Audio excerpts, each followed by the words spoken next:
Hey, welcome into the Unfiltered Sports Podcast. Host Todd Fox, along right, whichever you are, if you're dyslexic. And bro, you are cutting way in and out. You cutting, man. I don't think anybody heard half of what you said. Todd is still coming off that bye week. Hey, he's in last week. That's all. He's in last week mode. He is in last week mode. But as every great show, Randy, I guess the show must go on. It should. So with that, we're going to kick off this week by going over this week's Pick'em results. Ladies and gentlemen, in the fan section, Mario takes the win this week, going 9-5. Rob coming in at second place at 8-6. Sonia down there in third at 8-6. And poor Mateo, because he forgot to get his picks in before the Thursday night deadline, goes 8-5. The Thursday night game doesn't count for him, so he comes down there in fourth. For the host section of the show, or excuse me, the Pick'ems, Matt finally gets his big dub this week, taking the trophy away from Dom, going 10-4. How about this? On a rare event, Todd comes in at second place at 9-5. Only by tiebreakers beats Dominic for, putting him down there at third and 9-5. And of course, I'm coming up the rear in the ugly butthole position at 8-6. And that advances to the overall season standings with Dominic just kicking ass over the century mark now, 101-51. Matt just right behind him, getting close at 95-57. I'm coming up right behind Matt. He can feel me. You feel that heat, brother? Yeah. 66. And of course, there's good old Toddy. 84-68. That's what happens, folks, when you pick the Jacksonville Jaguars on a regular. That's right, man. He did pick Jacksonville. I forgot. And how about a little tribute to our weekly picker this week? Yeah.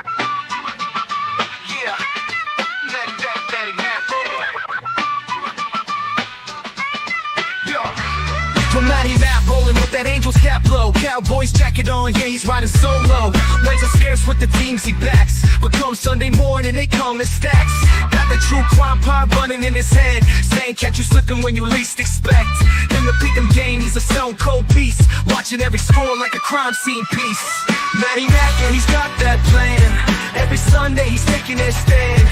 In the weekly pick'em, he don't miss, throwing down picks like he's calling the hits. When the scores roll up and the haters fall, Matty Matt's on top, yeah, standing tall. Yeah.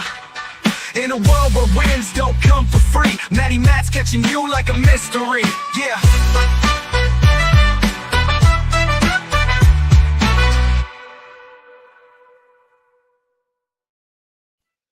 I like that, actually. That's not bad. Hey, what can I say? It feels good to be in first place.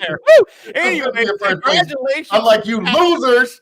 You know what I'm saying? Congratulations. All you guys, losers. Every one of you. That's why I wore my all green today, because to show you it pays to be the boss when you come in first place, baby.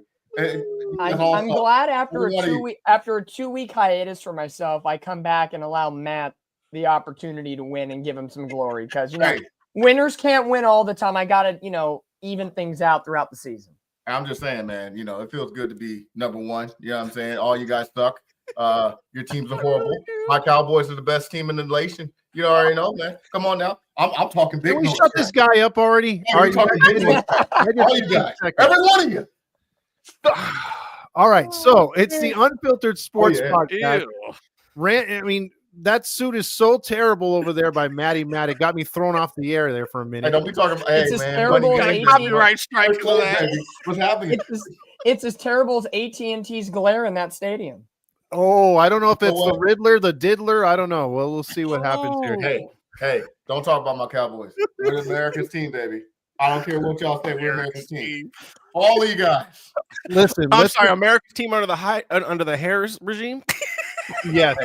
Hey, we can talk about our Cowboys later. You see, I'm still with my team, baby. Dollar General Cowboys. So let's get started here, boys. We have a fantastic week to recap and one to look into. We're going to talk about the two top stories real quick, and then we're going to get into our teams, exactly what they did. And then we'll feature them a little bit more, give our little commentary, and we'll have a time limit now on how much we could do, so we're not going to drag it on. And then also we're going to get into the rest of the league, and then finally take your picks along with ours as we round out the Week 11 picks to see where you guys stack up against us, guys and gals, and where we can not be in the rear like myself. So with that being said, we have two stories to go on, and I pick the stories, and these guys give their takes as they do. And we're going to now talk about the Kansas City Chiefs. This team has not lost in 1 year. This team gets the most improbable wins, it seems, from week to week, whether you want to say it's the refs or not. What say you when it comes to the Chiefs and their undefeated record? Are we still considering this team? I know it sounds crazy, guys, but I have to throw this out there. With the way that they've won, are they waiting for, or well, let me just put it to you this way, two-parter.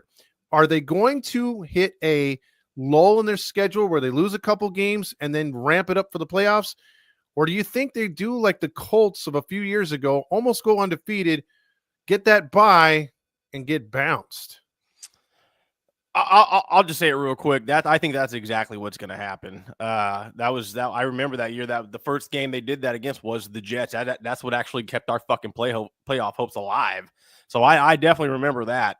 So I think that's the route they're going to go. I think they're going to be something like 15-0, and they're just going to be like, you know what, it's locked up. We're gonna sit these next couple of weeks, get ready for the playoffs. So I think that's what's going to happen.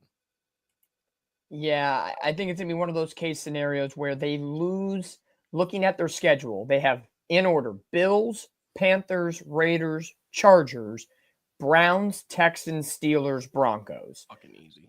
I can see them losing 3 at the max, and that's if they take 2 games off. I think this week's Bills game, foreshadowing a little bit, is the biggest threat of them all.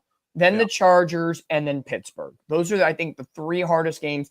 Denver at the end of the year could be a sleeper game where Denver gets the win because the Chiefs are resting players, have the number 1 seed locked up, and it won't count for anything at the end of the day. But, I just don't see them winning 2 Super Bowls in a row and then falling off the cliff, being 16-1, 15-2, and getting bounced in the first round. Unfortunately, as hard as it is for me to say that, I just think they keep on winning and get deep into the playoffs just because of that formula that they put together.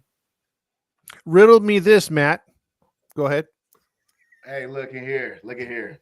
They're going undefeated all year, including the Super Bowl. Chiefs is going all the way, baby. Ain't nobody stopping them. You get a win like that, man.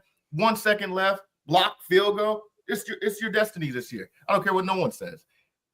The Chiefs are winning the whole thing and going undefeated. You can book it. I guarantee it. 100%. So there's no wonder why the Chiefs are where they're at. Is this divine intervention in your mind, Matt, or is this something that's just the league wants? Well, I'll start with you, Matt, and we'll work our way back down. It's intervention. I don't know if it's what the league want. I don't know what you all are seeing out there talking about the Chiefs are cheating. They got the 12s with them. You guys are all just blind and haters, man. Patrick Mahomes is the best quarterback in the football league. I don't care what no one says. He's better than everybody. And then when you got your veteran and Travis Kelce, you added DeAndre Hopkins. I mean, what's more to do? You know what I'm saying? He's the best player, period. He should be the highest paid quarterback. Unfortunately, we gave it to Dak Prescott, which is fine, but yes, he is the best player there is. I don't care if he sounds like Kermit the Frog. He's the best player, and you guys are all haters. Point blank, period. Next question. Just because you're 9-0 and you won a couple of Super Bowls doesn't mean you're the best player, but he's one of the best players in the league. I wouldn't say he's the best player this year. No. I mean, there's many other quarterbacks that are playing a lot better this year, but it's the refs, dude. It's the fucking refs. I'm gonna shoot it over to Dominic right now, and Dominic will tell you we've been talking about this shit all fucking year. Going back to last year, that Jets game was fucking glaring, dude. I said it earlier I actually might have been a couple of weeks ago. It just seems like the league wants this team to go undefeated and win a Super Bowl. They need somebody. They need that again, and especially with all the bullshit going on, I just think that now's the time to make the Chiefs undefeated. Give them an undefeated Super Bowl champion. I think it's a combination of divine intervention and the refs, because not every single God time. has nothing to do with this. God don't even like the Chiefs. I think it's just, we saw this with Tom Brady and the Patriots back in the day, and Randy probably still has PTSD within that division throughout the years. But as he's looking around. But I think it's something along those lines of, yes, this is how I take it, sidebarring for a mini second, how I feel about LeBron James. Is he a talented player? Sure. But do I like them? No. Like, there's an aura about them that just is, I feel dirty talking about them, Because if you look at it this year, Cincinnati should have beat the Chiefs. Bad call at the end of the game. Now, I'm going to say, yes, the refs are a part of it. Every single bad ref call that has gone the Chiefs' way, has it determined the end of the game? Not all of them, but definitely the Bengals game, that one for sure. This week against Denver wasn't a penalty, but they got lucky with the block kick. That was one single play that changed the outcome. So right there's 2 losses on the season. As a Niner fan, let's not even talk about the holding penalties in the Super Bowl and everything else, and the holding penalties this year against the Chiefs, so on and so forth. But there are other pinnacle moments at this season. Come on. Isaiah Likely's cleat toe out of the end zone in week 1. There are these minuscule moments. The pendulum is just tilting towards the Chiefs. And I think that's that divine intervention, essentially, where it's like the Patriots of old, when they got all the breaks, the Chiefs are now this era's team that catches every single break to the nth degree. I feel a little saltiness coming out of that comment there, because last year's Super Bowl. No, I feel a little saltiness coming out of that statement there, Dom. I'm just saying, hey, look, I said what I said. The Chiefs are going 100% this year. They're going undefeated. Book it. Everyone here, book it. We'll see about that. I mean, look, the league, you can only be on top for so long. And right now, I think people are starting to be like, man, the Chiefs have been on top for too long. We have to see where this goes. Obviously the odds are stacked against them to 3-peat, but good God, you can't put anything by them. They seem to everything just seems to be going their way. So that was story number 1. We're going to go into the second story, which I think is something to be talked about here on the show, which is quarterback play. Throughout the league, there are your haves and have-nots, and there's no in between, it seems. And it seems like, after having so many years of your Peyton Mannings, your Drew Breeses, and so on, as far as quarterbacks on legendary teams for a long time, Aaron Rodgers in his prime, no offense, Randy, he's not exactly his prime, but when he was Packer prime, you have all these quarterbacks that were throwing dimes every week, and it was great. Now you have your Mac Joneses, your Trevor Lawrences, your rookies that are rushed to the league too fast, like they're not able to sit. What do you guys make of the quarterback play over the last couple years in the NFL? I think, first and foremost, I think you can blame the way college football is being handled and the egos of these players, and you can thank the NIL.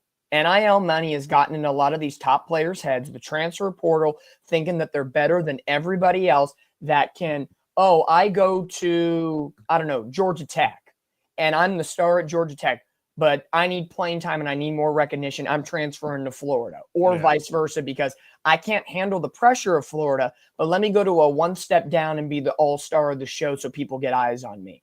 Yeah. It's just a convoluted situation of here. It's all about me. I got to be the best. And the NFL is buying into that. Caleb Williams, sorry, Mario.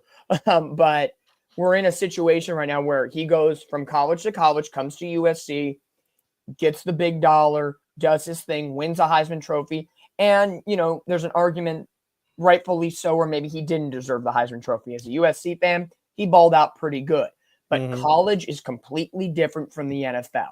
I don't care what anybody says. I didn't play, so I can't say. But you listen to these veterans. Practices are different. The tackles are different. Plays are different. Schemes are different. It is a much harsher sport. And I think we're getting these younger quarterbacks that are getting coddled into the league because of NIL and don't really have that realistic expectation. And it's now taking 3+ years to finally come to that understanding. And when they do understand it, it's too late, like Trevor Lawrence. Yeah, just to kind of piggyback off what Dom's talking about, I think Tom Brady said it best that these colleges, they're just putting together football teams. These aren't fucking programs anymore. Mm-hmm. You know, it's everything Dom said. So the whole mindset coming into the league is completely fucking different. I mean, look at Caleb Williams. It seems like almost nobody could tell him shit, even though he's a little fucking garbage. But I don't know. Like I want to say, like, yeah, I want to agree. And maybe it's just me. Maybe I'm just not putting a lot of thought into it. But I mean, isn't that kind of been the league always? Handful of really good star quarterbacks, and then there's the fucking rest of them, and then you got the Jets.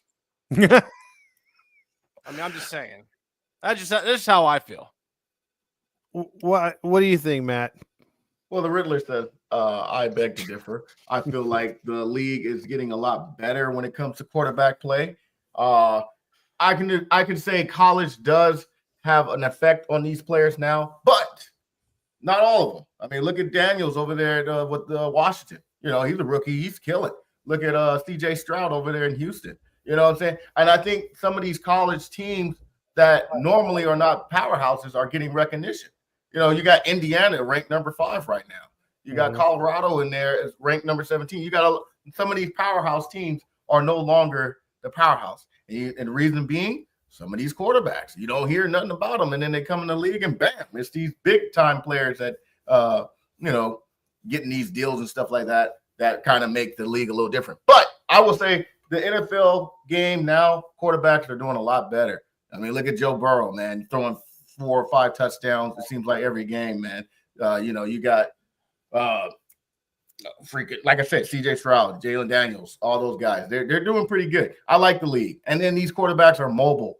I'm tired of seeing pocket quarterbacks just standing in the pocket, just throwing, slinging, and stuff like that. Those days are in the past. You got to have mobility. Nobody wants to be a statue and just throw it. Move.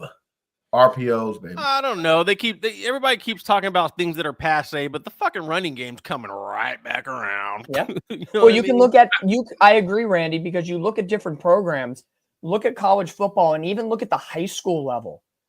Where at all are you seeing quarterbacks under center anymore? It's all shotgun formation, RPO, like Maddie said, and the offensive schemes are different. I think when quarterbacks go from that mentality, you cannot run every single play in shotgun formation in the NFL.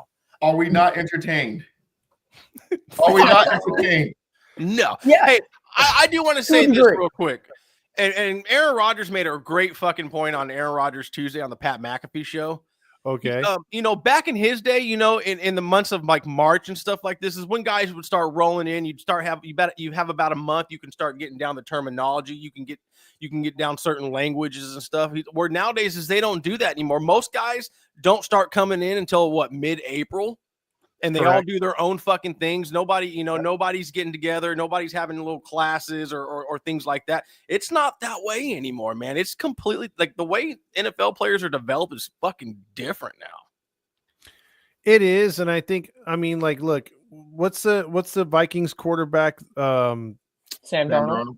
No, the one that got hurt, the rookie. JJ McCarthy. Yeah, McCarthy's got a break because he would have been thrown to the Lions then, even though I think he would have been good. He gets to, obviously rehabbing. He should be on the sideline here if he's not already on the sideline. So he can get the vibe of an NFL football game, the locker room, the sidelines, hearing the plays, seeing the plays develop. I think it's going to be beneficial for him in the long run. But yeah, a lot of these quarterbacks are thrown out there way too early. And I think that's where maybe some quarterbacks could flourish, but they're going to be labeled a bust and given up on early because they don't have that time. So we saw what can happen with Jordan Love. We've seen other quarterbacks, but we'll just have to see moving forward. So with that being said, those are our 2 top stories. We covered those, and we're going to get into some football. And we're going to start recapping what happened. We told you what happened with the picks, as Randy beautifully detailed, which I missed. I just caught Why'd this. you miss it, Todd? What's going on? You missed a beautiful thing. Me number one, baby. Maybe that's why. Hey. And I'm staying in number one. I love this spot. You can hate me all you want. I'm saying, Dom, this is my spot now. Well, since you like to go number one, let's talk about them Cowboys, shall we? Let's talk about what happened here. You open your mouth. Baby. Here's what comes into it. The one-star rated Cowboys go 0-4 as they lose 34-6 to your arch rivals in green, the same color you're wearing. It's you must have lost a bet, Matt. 34-6. So let's hear it, Matt. What are the excuses this time? No excuses. I'm gonna say this: we hit a bump on the road. Right now, it's just a tough season, but we still them boys. I don't care what nobody say. We still them boys. We still the number one ranked when it comes to media. Everyone always talks about us. We still selling jerseys. We still selling merchandise. We might not make the playoffs, but there's still a chance. Because you know what? Who we got next week? I think we got the Giants, if I'm not mistaken, or Washington. One of them. Either way, we beating them. I'm just saying, we're going to beat them. And guess what? All we got to do is win 7 straight games. Season starts tonight? Season starts this week, this Monday. What you talking about? I don't care if Dak is out for the year. It's cool. I did that. Hey, Trey Lance, you know how that is, Dom. We put Trey Lance in there, start off the new season. So looking forward to that Thanksgiving Day game. Hey, I'm trying to tell you. We played the Texans. There you go. We played the Texans. That's a win. I don't care what nobody says. That's a win. That's a win? Yes. Oh, God. Is that right? We'll see if he even fucking picks them when we're doing the pick'ems. First of all, who I pick has nothing to do with what I'm saying right now, all right? Be quiet, Randy. Let me talk. Let the number one player win. Go ahead. Okay. Keep going. Let me talk. I got 30 seconds left. Look at here. It's a bump on the road. That's all. We just got to get rid of a couple of players. We got to get rid of the coach, Mike McCarthy. I guarantee you. And then when we get Sanders next year in the draft, you watch out for the Cowboys.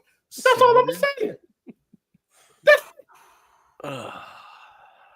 And no, I didn't take no gummies, Mario. I'm talking facts. Listen to the number one. Probably should have. Hey, man. You number one, you can say what you want. You hear me? Let's do it. Cowboys, baby. Yeah, we lost to Philly, though. I ain't gonna lie. We got beat. But hey, it's all good. I gotta jump in here real quick. Let me get my rebuttal real quick. Jump in. I gotta jump in. Go for it.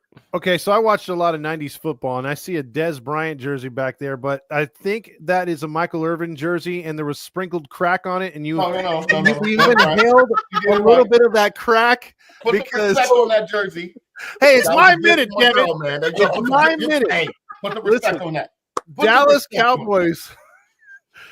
Cowboys have no shot this year. It's time to throw in the towel. You know, there's no way that they're going to regroup. Look, if I'm calling my team out and I'm done with thinking playoffs, I'm rooting hard every week for my team, but they're not making the playoffs. So if they're not going to make the playoffs at 4 and 5, your team is trash. Wait. Oh, I wish we could play you guys straight up right now. I so wish we would. I'm picking the Cowboys, baby. What's happening?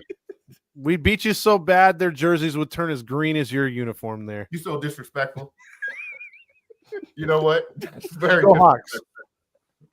Very disrespectful. Okay. Next.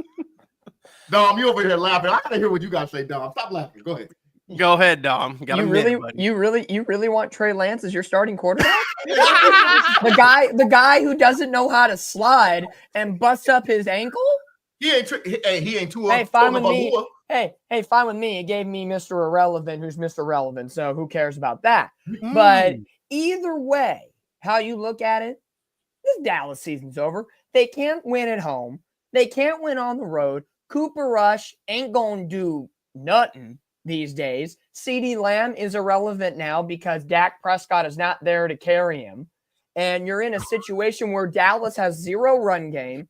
Defense is lazy as hell.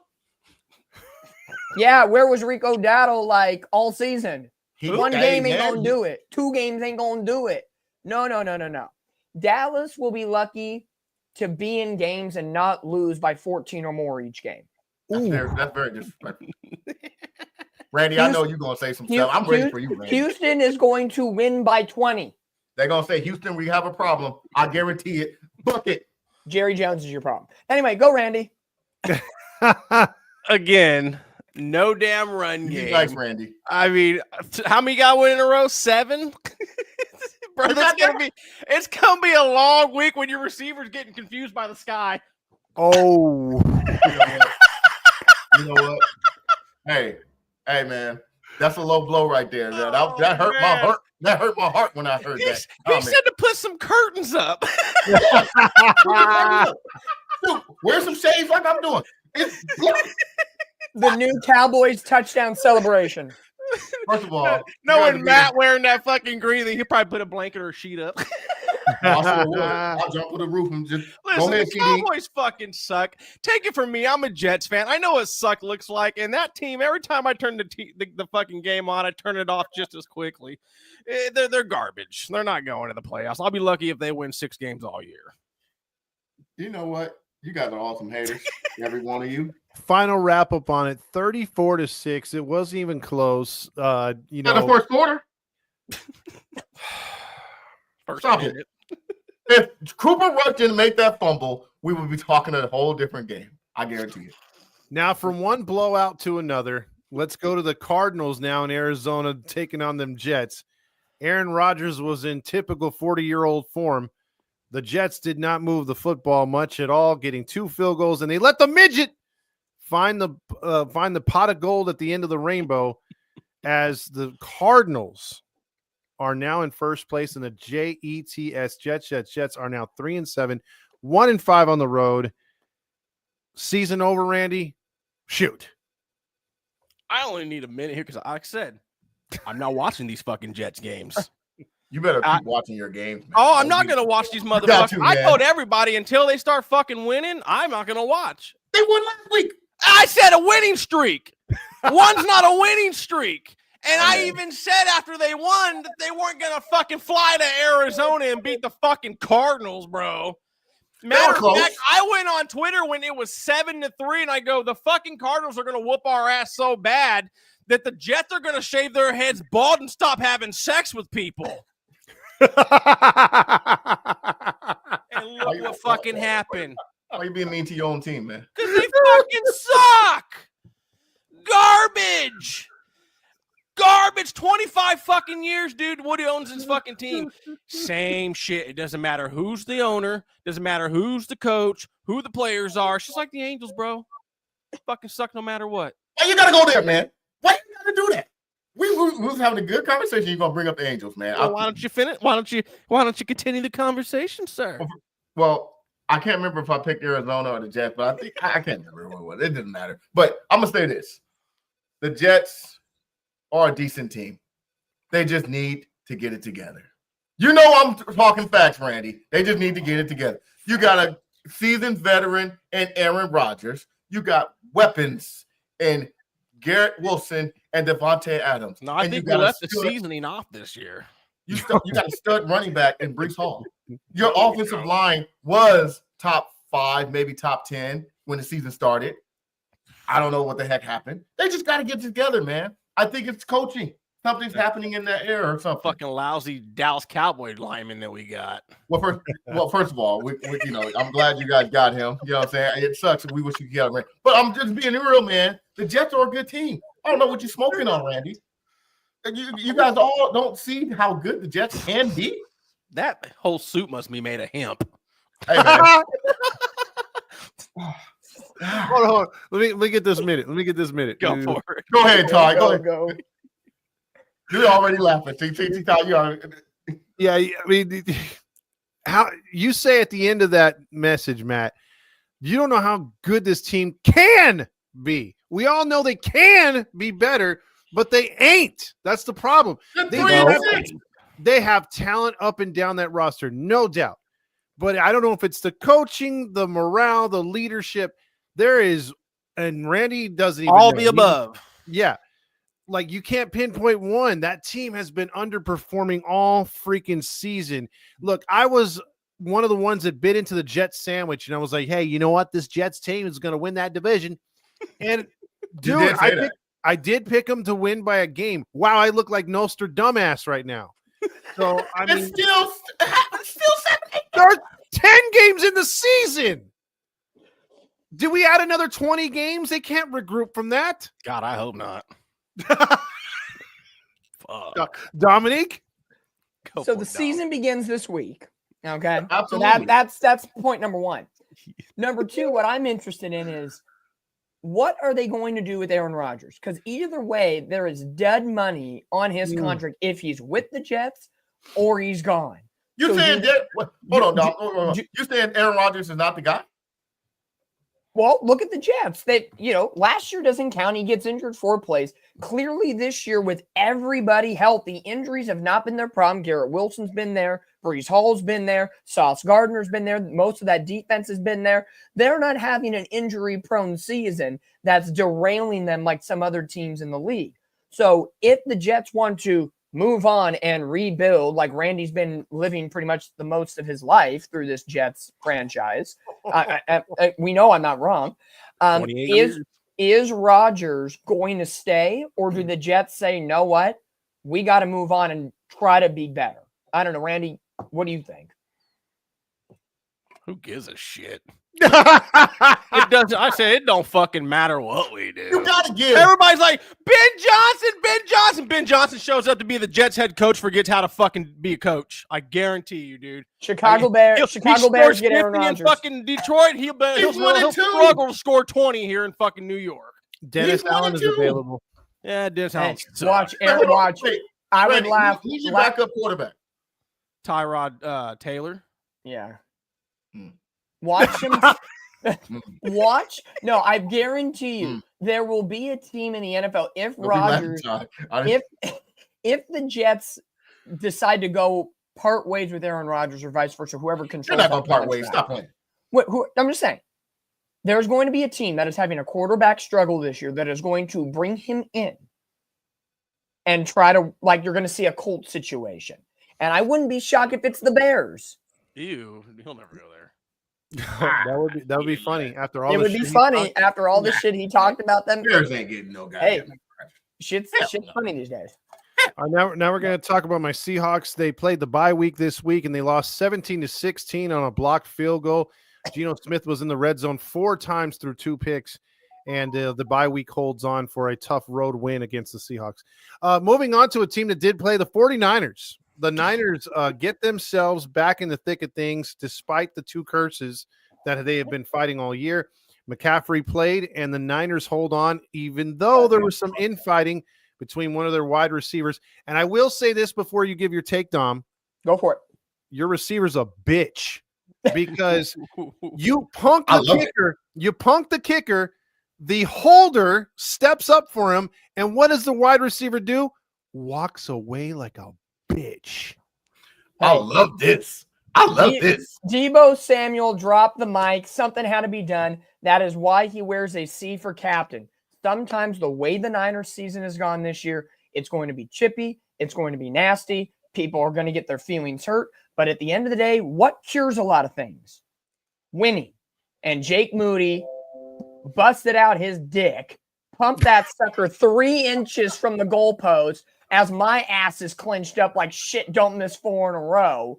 And the Niners squeeze one out. You know, I haven't been here in 2 weeks. So we got to get some dirty jokes and shit in here at this point. Got it. You know, but hey, Christian McCaffrey comes back. Was it as dominant as he normally is? No. He ran the ball a little bit, but some great receiving yards. Brock Purdy is a freaking stud. Okay? Put him on the mount. He is going to be, by the end of his career, on the Mount Rushmore of San Francisco 49er quarterbacks. Is he going to topple Montana and Young? No. Pump the brakes for a moment. But he will be on that Mount Rushmore. The dimes he is throwing, he is above a lot of quarterbacks in this league this year. Numbers don't lie. 353 yards, 2 touchdowns, leads them with 40 seconds down the field. Jawan Jennings is going to be clutch in the absence of Brandon Ayuk this year. Kittle's doing his business as the number 1. Don't give me that Travis Kelce stuff. Numbers don't lie. Kittle was the number 1 tight end in the NFL this season. You smoking that crack rock as soon as you said that. No. Let's not go there. The Niners defense has not been amazing. They haven't been dog turd, but they do what they had to do to get the job done at the end of the day and stop Baker Mayfield. Even without Mike Evans and Chris Godwin, they fought tooth and nail for that game. And I wouldn't have been shocked at the end of the day, based on how the Niners have played against the Rams and the Cardinals and some inferior teams, if they would have let this one slip away. Winning cures all. They are alive in this division. And God have mercy, the aura of Christian McCaffrey's back, looking to lift this team up. All right, I'm a rival. I got to take a shot at this. Number one, I will say this. The Niners won a game that I thought was a trap game in Tampa on the road. They had everything going against them. They committed some stupid Seahawk penalties. They were extending drives. Other than that, I will agree with you, Dom. I will say this. Russell Wilson and Brock Purdy threw some fantastic dimes. I thought two of the prettiest passes, one of them was Purdy when he hit McCaffrey. He knew he was gonna get hit. Teardrop. He knew where he was, and he threw that perfect timed teardrop. That's the one thing that Purdy can do. He is absolutely a dime passer. You give him any time, he will pick you apart. And yes, I hate to say it, he could be a great. I wouldn't put him up there yet. He could be a great. Yeah, there's still time. And look, this is a Niners division to lose. They're a game back of the turds, the recards. The cards aren't anywhere. Don't be worried about. They are not. You got to worry about the Rams more than the Seahawks at this point. So, Niners division to lose. Go for it, Matt. Well, first of all, I'm going to say this. Brock Purdy is a system quarterback. We all know that. Go ahead. We can say, look, he got lucky with that pass to McCaffrey. It was a nice pass. He got lucky. Should have got blown up. And that pass to Kittles for the touchdown. Lucky as hell. But did you see what Bosa couldn't do? Tackle Baker. Got punked. Punked. Look, I picked the Bucs to win, and they shouldn't have won, knowing that they got injuries to their team. But it took to the last play for you guys to beat injury-rattled Buccaneers. You guys are not good. Christian McCaffrey is back. Good for you guys. It does bring a little hope for your team, but it's still not going to be enough. Brock Purdy is the system quarterback. You put him on any team, and he probably won't do half of the stuff he's doing. It's just perfect for Shanahan in his system. And you know it, Dom. Stop smiling. And you know this. Everyone knows this. You put him on, let's leave him do that with the Cowboys. I guarantee he wouldn't do it. He's a system quarterback, straight up. One rebuttal before Randy. How many times? How many times have the Chiefs won at the last second against inferior teams? Denver, Cincinnati, Baltimore, Tampa, and overtime. We're not talking about them. We're talking about the 49ers, sir. We're talking about the 49ers. Randy, take the floor. Drop the mic and take a sip. First of all, you got a Cowboys fan talking all these words. I don't even think he knows what they mean. System quarterback. If Dallas had a system quarterback, they'd probably be good. So I mean, I'm not sure Matt knows exactly what he means. First of all, we went 12-5 for the last season. It's just this season we hit a bump on the road. That's all. Go ahead, Randy. I mean, the Niners. I mean, I think they have the 9th ranked defense right now. They're giving about 22 points a game, I think, on average. I mean, if they can stay right about there, that offense can, keep doing what they're doing. You're not going to fucking blow out every team. This is the NFL at the end of the day. Buccaneers are still a good team. They got a really good quarterback, driving them, every week, So as long as Baker Mayfield's the quarterback, I think Tampa's always going to be in games. The Niners are the real deal. I think they're going to be a wild card team. I really do. I just think it's the Cardinals division this year, man. Thank you. Somebody was sick here. I didn't believe that. I didn't pick. Hey, we all know I picked the Seattle Seahawks to win this division early. But in week 11, as it stands, it's the fucking Cardinals division right now. Here's my thing I'll say about the Cardinals in that point, because I will say as a 49er fan, because of scheduling, I am fearful that this may be the Cardinals division to win. Because comparing them and the 49ers schedule, hear me out. This is the Cardinals' remaining schedule. Okay. They are on, I believe, a bye week this week. Yes. They're on the bye. So final 7 games, I believe. At Seattle. Win. At Minnesota. Loss. Home against Seattle. Another win. Back-to-back games against teams that are worse than high school teams. Patriots and then Panthers. They'll lose to the Panthers. And then at the LA Rams on the 29th, and then they end the year at home against the 49ers. I see. Are you telling me that is the Niners are going to have to look to their division rivals, Seattle and the Rams, and say, can you help a brother out? Because New England ain't going to do it. The only team is Minnesota. But wait, again, who did New England just beat this weekend? Didn't they beat the Bears? Yeah, and the Cardinals slapped the Bears in the face the week prior. No offense, Mario. Well, right now, I could see Arizona losing no more than 2, maybe 3 games at the end of the day, and going 11-6. I really could. And the Niners, they still have Green Bay on the schedule. They still have Buffalo on the schedule. They have Detroit on Monday night. That's a loss. The penultimate game of the regular season, and they have 1 game against divisional rivals still. So 3-3, statistically. I think the Niners are the biggest games in question are Buffalo on a Sunday night in Buffalo in December. That's rough. Detroit at home on a Monday night. Detroit's a very well-coached, well-performing team. And then your divisional games are up in the air. Seattle this week we'll talk about, but after what happened to the Rams and the Cardinals, my hole's a little clinched, folks. This ain't going to be a cakewalk. I'm just saying. All right, let's move on to the fucking games already. Huh? Yeah, let's move on. Let's go. Congratulations, Dom. You snuck 1 win. That was my sleeper, too. Goddamn Bucks. Son of a bitch. Let's talk about 2 teams that now are going in opposite directions. Unfortunately, it looked like the Bengals were going to get back into it, make it a division. If they would have won, they would have been 5-5. Ravens would have been 6-4. You'd have been a game out. It would have made things way, way, way, way. Talk about butt clinching. But Joe Burrow and Chase went off. Joe Burrow, 34 56, 428, 4 touchdowns, beats. And then Chase had 264 yards, 3 touchdowns. And despite all that, the Bengals defense, which has been so good the 3 previous seasons, has been a shell of itself this year. They went for 2 and lose on the final play in Baltimore, 35-34. Thoughts on this game? Who wants to go first? I'll go first. I will say this. This was an exciting game, nonetheless. It was a back and forth divisional game, divisional rivals, just what you asked for. I'm going to say this. It was back and forth. I don't think the Bengals should have went for 2 because of the situation of what happened. Yes, you got to go for it. Analytics, whatever. Yeah, blah, blah, blah.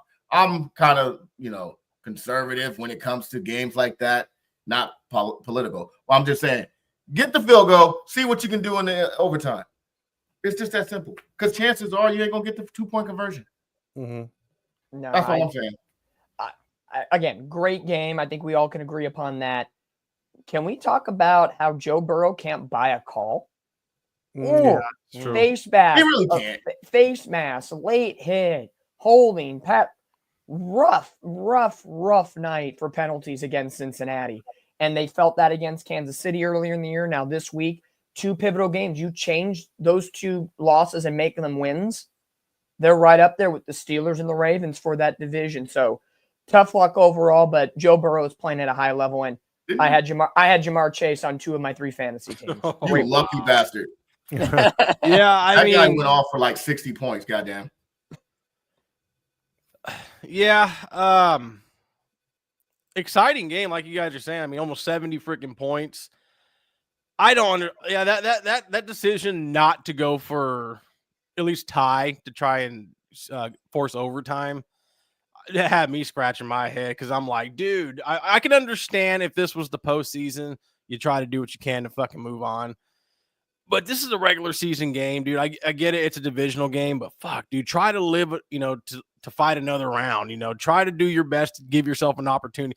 I mean, because the odds of you fucking making it right there are not all that great. No. So go for the fucking tie. Try to keep the game going and see what you can do in overtime. That's stupid, in my opinion.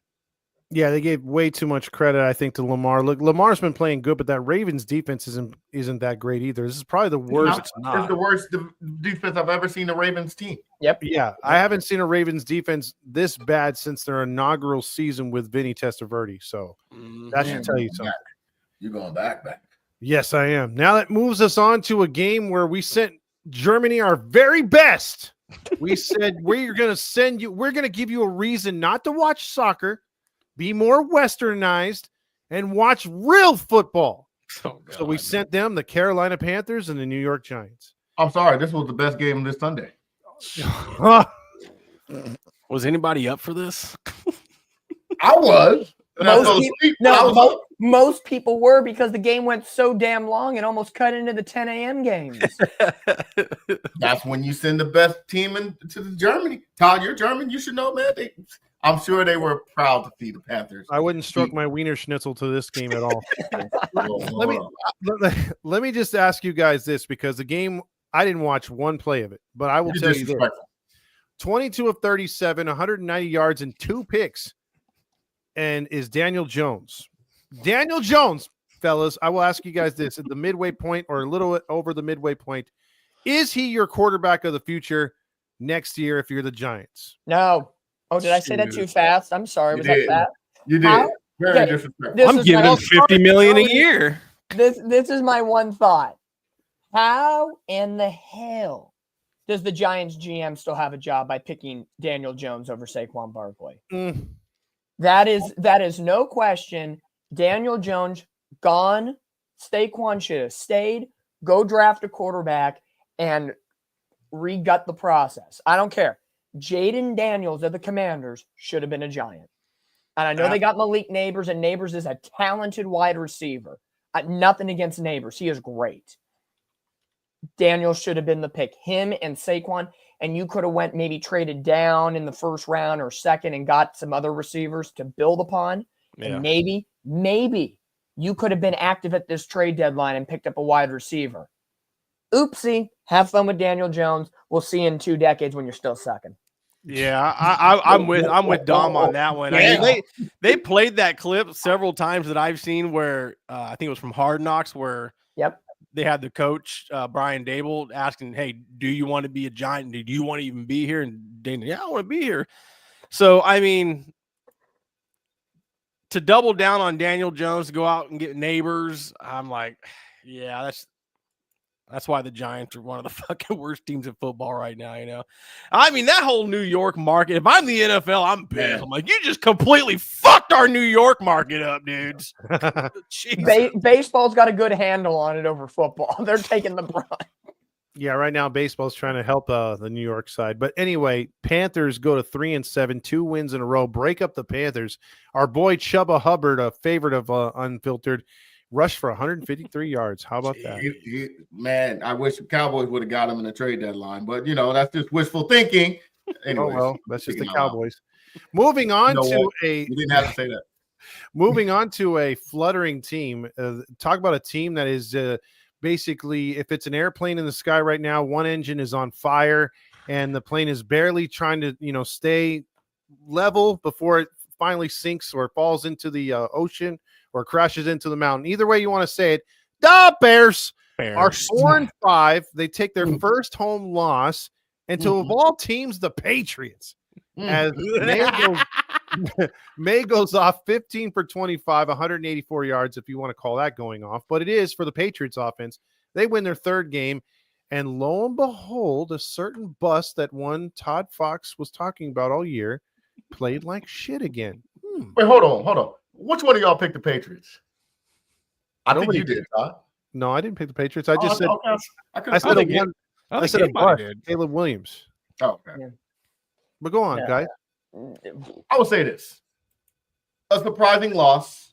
I mean, we all picked the Bears to win. No one saw the Patriots beating the Bears. I'm just saying. But let's just keep it real. The Patriots could be one of those sleepy teams that can either knock you out the playoffs or, compete against you or wear you down. You know what I'm saying? So It was a good win. I felt like you wanted to call them a wild card team so bad. Huh? I felt like you wanted to call them a wild card team so bad. And that W was coming at I'm about to eat W's. You know what I'm saying? I'm not saying they're a wild card team, but Drake May, hey, man. Hey, watch out for him next He's the real deal. Right, Drake. Hey. Better than Brock Purdy. Book it. Relax. Don't look at me like that, Dom. So Drake May is getting continuity with the Patriots, and clearly he's the better decision than Jacoby Brissett. Mm-hmm. It's surprising, but with the inconsistencies that the Bears have had on offense, they fire their offensive coordinator today. They're going to move the passing game coordinator into that slot to try to make Caleb Williams more comfortable. And I think, and Mario can chime in if I'm right or if I'm wrong here, I feel the Bears are not doing a great job. If you're a Bears fan and you want Caleb Williams to succeed, he found success at USC rolling out of the pocket. They are keeping him in the pocket. That O-line is not that good in protecting, and the decision IQ ability is poor right now from Caleb Williams. So regardless if that's coaching, player, a combination of both, whatever that case may be, frustration is mounting. We thought the Bears were coming on a high, winning those games in a row. It shows. It's true. It shows how bad the Bears' offensive line is. And just because you put star wide receivers around a rookie quarterback does not necessarily mean it's going to work out. And that defense, we agreed a couple of weeks ago that defense was coming around, and now they just laid a freaking turd nugget, and I think that their season's done. I don't know about done. I think that with their division, with the strength of the NFC North, with the Packers, Lions, and Vikings, done. They're not winning their division, but they could win a wild card. Look, for a minute, a couple of weeks ago, we were saying they were a sneaky team. I think that Hail Mary took some juice out of them. They'll bounce out. They'll bounce back because ever since that Hail Mary, they lost a couple of the next few games. They haven't scored a touchdown. They haven't scored a touchdown. I told you that game would send those fuckers reeling. I said it right here on the show. You did, Randy. I'll give you that. That was good. That was one of our questions.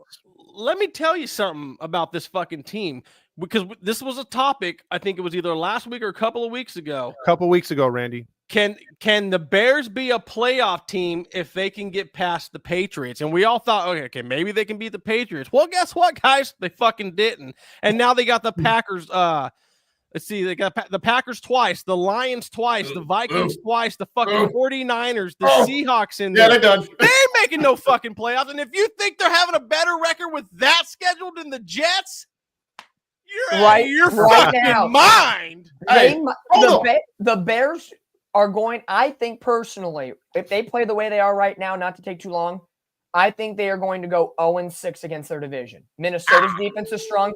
Detroit is dominant. And the Packers are still good and coming off a bye week. Sorry, I think if the Bears get they might sneak one against the Packers. One. No, I think that if they do, they squeak one against Minnesota in Chicago because Minnesota plays better at home than on the road. I can see that. Yeah, I can see squeezing one against Minnesota. Yeah. Look, Sam Darnold having just a fucked up game, You don't be so disrespectful to your former quarterback, Brandon. Oh, fuck him. But Sam Darnold just won last night. But Sam Darnold didn't win. The Minnesota Vikings won. Have you seen that? Todd, what do you have to say? We'll get to Sam Darnold's stat line.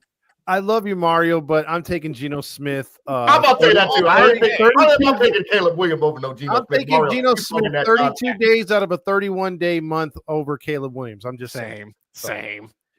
Next game, Buffalo Bills in Indy to play the Colts. Again, no Richardson. You had Flacco, but I guess the way to get to the Colts is blitz the hell out of Flacco. He has no mobility, and they made him have a couple of interceptions. Josh Allen threw a couple interceptions. Yes, it did give the Colts a touchdown, but the Bills still, although not playing all that great, still kind of looked dominant and won the game 30-20 outright over the Indianapolis Colts. Bills surging, guys, at the right time. Man, Bills, no, not at the right time. Bills didn't have to fucking do shit this year. I mean, it's gift wrapped for them fucking, coming into the season because the Jets fucking suck. Tua was fucking injured. But this is what blows my goddamn mind. The Bills fans are getting ready to freaking celebrate. Here we are, week 11. Their fifth division title in 5 or 6 years. And at the beginning of the fucking season, we thought they were down and out once again after fucking losing defensive players, after losing offensive players, after getting rid of one of the best wide receivers in the fucking league. And here they are getting ready to be AFC East champions again. Fuck me. The Buffalo Bills, in my opinion, are very similar to the San Francisco 49ers if the Niners did not lose to the Rams and the Cardinals. I gotta hear They would be taking advantage of a poor division, A. B, they both have very good quarterback play. The defenses are similar in the sense of pressure, good defensive line, but they can give up some points here and there against some really good offenses. And the offense that maybe doesn't have all the pieces. Again, Amari Cooper, ever since they traded for him, he's only really played one game. Kind of lesser-known receivers, Shakir, Coleman, the rookie, Kincaid, their tight end, who was supposed to be tight end 1, top 5, having a very basic season so far by tight end standards. And they've now created a running game with James Cook. So I see Buffalo and the Niners very similar, just Buffalo not playing down to opponents and losing games that they shouldn't be losing to, like the Niners did earlier in the season. Well, I'm going to say this. I picked Miami to win the division, and which they still will because they got Tua back. They just won last week. 7 in a row, baby. That's all. That's the number. 7 in a row.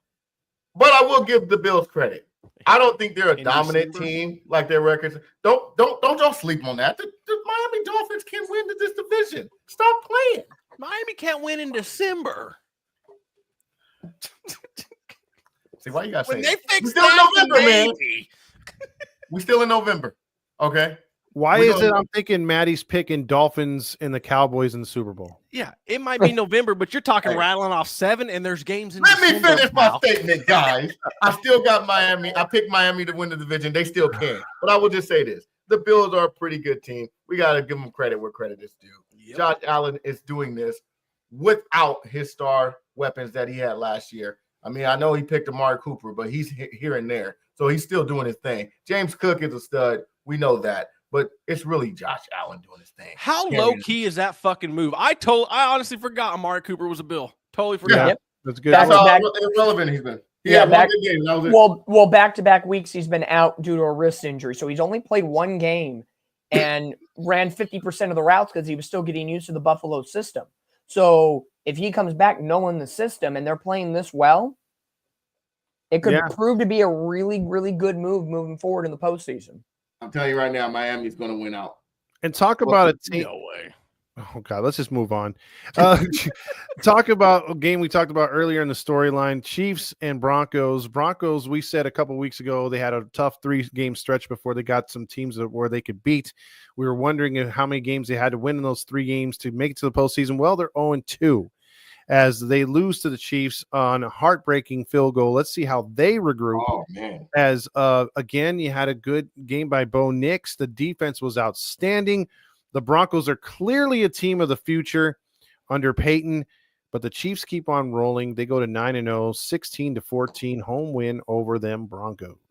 This division is going to be highly competitive moving forward. With the Chiefs being the Chiefs, the Broncos with Bo Nix and Sean Payton look very good.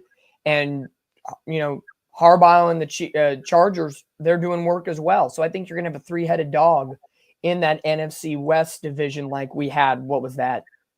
I don't know, I don't want to say a couple years ago, but a couple years back, I think Herbert was in his first or second year, and the Broncos were like at that very tail end before they started to dive off, and the Chiefs were sending kind of like that convoluted era. I like what the Broncos are doing.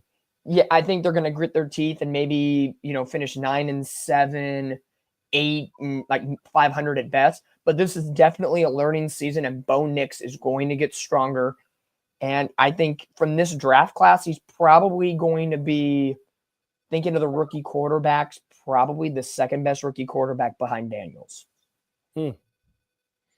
Yeah, I really like what Denver's doing. I mean, after bouncing back after that ass whooping last week, the defense showed back up this week. Held Kansas City damn near in check. It's like Dom said, it's 3-headed. It's going to be a 3-headed race in that division real soon. Leave it to Raiders to completely be the odd man out. But No, here's a little hot take for you. I bet you in a couple of years, Denver's going to have them a hot, fresh, shiny, brand new receiver named Garrett Wilson. What? No, ain't no way they. Ain't no. Oh, he's just going to stick around and rot away in New York, huh? For money? Hey man, you don't think the Jets are going to get a new quarterback? Well, homeboy's not going to stick around for a rebuild. He's not going to take money from New York to stick around and suck. Garrett Wilson looks like this every fucking presser. Enjoy your new receiver in a couple of years, Denver. Matt, look, this was a close game that no one thought would be this close. So I got to give Broncos credit. They're going to be a good team next year. But like I said earlier, the Chiefs are destined to win. You don't get a lucky win like that unless it's destiny. I don't care what you say. Block Randy at the last second. Randy, producer to the stars, can we change his celebratory music to something Taylor Swift? Hey. I don't know that one Taylor Swift song, but I'm gonna say this though. Ever since you got with Travis Kelce, what they won, 360 something days, they ain't lost. Come on now, keep it counting. I might just jump around. Hey, you watch out. I might come around with a red Chiefs jersey. Yeah. I'm just saying. That automatically boots you from the show. Yes. They're the best team in football. Yes. You guys are haters. He's going to become a Swiftie before he's a Chiefs fan. No, that ain't happening. I'll tell you that right now. Let's move on to a game in the Big Easy where they made it look easy. The Saints win 20-17 on the upset of the week, beating the Atlanta Falcons. And this, I will only say, since he's been a Viking, even when going back to the days of him being a Redskin, there's something about Kirk Cousins that reminds me a lot of Matt Hasselbeck. And you're saying, yes, Matt Hasselbeck, he's going to go back to that. Well, yes, I did. Hasselbeck was a nice quarterback, but not even Cousins can touch a Super Bowl like Matt Hasselbeck. I don't think it's ever going to happen for the guy. Do you agree or disagree? Because these are the type of games that an elite quarterback has to win. And once again, they lose. I don't see him win the Super Bowl. No, I think he's going to be one of the greatest, slightly above average quarterbacks in the NFL history. He's going to be this generation's, Phillip Rivers. Yeah, literally. No, I think that's a great comparison. I think he will be. Does he have a lot of kids too? No, he's 10 kids behind. I think he's got 2 or 3. Yeah, almost there. Yeah, he needs another dirty dozen. But, I think almost like the 49ers, Falcons were just 1 or 2 kicks away from winning this game. Saints aren't that good. They got very lucky with, Valdez-Scantling coming on in with an depleted wide receiving core, 2 bombs from Carr, and the Big Easy gets a rocking. So Atlanta's still going to win that division unless Tampa Bay, when they get Mike Evans back after the bye week, rattle off some wins in a row. Because that Tampa Bay losing both games to Atlanta this year, I think helps Atlanta in the long haul. Shout out to Cow Slippers, new viewer. Great show. And this person likes Matt. He thinks he's funny. Must be smoking. Yeah. First of all, the viewers here, they know what they're talking about. Thank you, Cow Slippers. Shake it off, Matty. No more than twice. Otherwise, it's called ain't that a song or something? That is a song, yes. Oh, okay. I was really starting to shake it. So can we move on to the next game, or you guys got one more on this one? Anybody got? I just gotta say, shout out to the Saints. Didn't nobody expect them to win. No one, not even the Saints. But Kirk Cousins came back to his natural self, which is James saying the Chiefs haven't lost since Christmas? Exactly. Yeah. That's what I'm saying. The Raider game on Christmas. Yep. No, the Chiefs is just—they're good. You know what I'm saying? That's going to move us on now to the Steelers and talking about good. This was probably, the game of the week may have been on Thursday, but this one rivaled it. It was an intense, good game there up in Washington. The Commanders gave the Steelers all they could handle. Tomlinson and his brilliant coaching wound up winning on getting that false start or the offsides at the end. But Russell Wilson with a perfect dime to Pickens. Pickens is turning into one hell of a receiver. 2 great catches in this one. The Washington Commanders were moving the football at will on that defense, which hardly anyone's done at times. Daniels looked good. This game, all I can say about this one, Nats fan and others that are Commanders fans, I hate calling them that. I wish they were the Redskins. I wish outside of looking at your wokeness, the team is pretty damn exciting. And you got a good little future right there, barring no sophomore slump. Do you guys agree or disagree? Steelers Commanders first was a great game. And second, the Steelers getting it done. Are they turning into a quiet team that could maybe take out the Chiefs? Ooh. Steelers? They do play. Steelers are a good football team. What are you talking about? I think everybody who was talking shit to Tomlin a couple of weeks ago for benching old Fields owes homeboy an apology. I mean, clearly the man knew what he was doing because, I mean, the Steelers have not looked back since Wilson's came back into play quarterback, man. They are just a good, great. Doesn't that make you sting a little bit, Todd? And let me tell you, if Mike Williams right now ain't fucking being like, thank God I'm off the fucking jet. Lord have mercy, don't fail me now. Bro, I'm telling you. No, that game was one of the better ones that we've had this year. Truly competitive. All three phases of the game. Both coaches deserve a lot of credit. And I was a guy last year that said, is Mike Tomlin's time in Pittsburgh, is the Cinderella clock gonna strike midnight? Not even close. Not even close. I think this year just proves he will be a Steeler for life at this point. Long as he wants to. Yeah, if he he has the leverage. And I think Pittsburgh, I think they haven't played Baltimore yet this year. They play them this week for the first time. I think they'll split. They'll each win one apiece. I don't know how that will rank out in the division at the end of the day.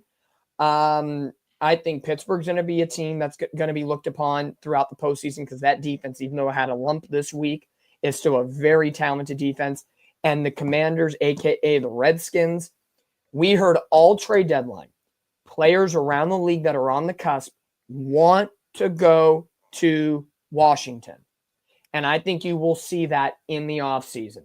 Terry McLaurin is having a great year, even though Brian Robinson Jr. and Austin Eckler have been going back and forth at the RB position.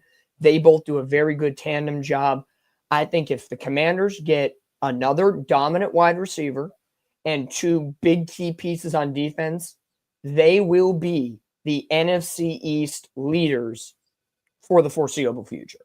And again, I will say it again, Dan Quinn could have been a Cowboys coach, but he's a Commanders coach.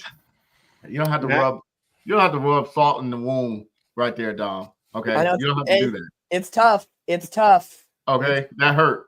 That's the sunlight. That's the sunlight. That ain't more than sunlight. You just put salt on it. I'm bleeding. First of all, I'm gonna say this. Nats fan, that was a shot to me with that 47-6 blowout. Okay, y'all lost by 1 point. Nobody cares. Okay?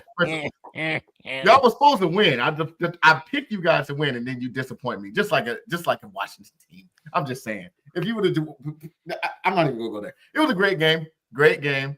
I don't believe in the Steelers. Their defense is what's holding them down. Russell Wilson, he's cool. I don't know. I don't believe in him. If the defense ain't playing good, Steelers ain't nothing. And as far as winning number one and in the division, Dom, Washington wins every 5 years. Something like that. So they're going to win this division maybe this year. And then after that, it's going to go right back to Robert Griffin III. That's all I got to say. Bam, book it. Look, I will say this. If Washington's smart, they will draft the heir apparent to Bobby Wagner and keep Wagner one more year so he could be like a London Fletcher from the Redskins from years ago who taught those teams right before RG3 got there and got the team good. That's just my opinion. As far as the Steelers, saying a top 8 defense isn't that good, Maddie? Huh? We're saying a top 8 defense isn't that good? Who's top 8? The Pittsburgh fucking Steelers. Oh, I said their defense is what's carrying them. Oh, okay. I thought you said their defense was holding them back. Oh, that's what I'm saying. Their defense is holding them down. No, I'm saying, I know what you're saying. My whiteness took over there. I'm sorry. Yeah. They holding them down. That's what I'm saying. Mine did too. I don't know if you know about that black slang there, Randy. We've been fired, Todd. Get out of here. Sorry, I don't always understand jive. Hey, man, better watch Airplane. God damn it. God took us. All I'm saying is that the Steelers, only reason why I said they're kind of sneaky is because everyone focuses their attention on is Burrow and the Bengals. What are they going to do? The Browns debacle with Watson. The Ravens are so ungodly good. You know what I mean? Like the Steelers are kind of that forgotten team that, like Mario said, that's just there every year. Yep. Yeah. So, now moving on from an exciting game to a god-awful game. My dumpster diva didn't start. Instead, it was Mac Jones, everyone's New England Patriots reject. He sucks. That's a guy who doesn't deserve a clipboard. The Vikings gave him every opportunity to beat him. They're like, beat us. We don't want to win. And the Jaguars proceeded to lose. It'll be games like this why the Bears were able to sneak out a win at least once against the Vikings. Yeah. Dude. The Vikings, and I will say this, not just because me and Carlos aren't seeing eye to eye. Screw that guy right now. The Vikings are the most flawed, overrated. Like they are not a trustworthy 7-2. And then the Hawks are 4-5. But the Vikings, they are a fraud with a capital F. What say you? Big time fraud. I'm just gonna say they'll be one and done in the playoffs. Sam Darnold's over fucking rated. Speaking of what Matty said earlier about how Pittsburgh's defense is holding things down, Minnesota's defense is holding things down because the inconsistencies on offense from Sam Darnold. Let me tell you this: even though WNBA Trevor Lawrence wasn't playing, there were more points scored in a WNBA game than this game. Crazy to think that, right? I mean, it takes them 3 quarters to get 19 points, but go ahead. Yeah, exactly. No, I agree with Randy. I think they're a very flawed 7-2 team. Schedule worked out. Again, you saw what happened. Even though they played Detroit very well, that game they played up to their opponent. I think they're going to lose probably.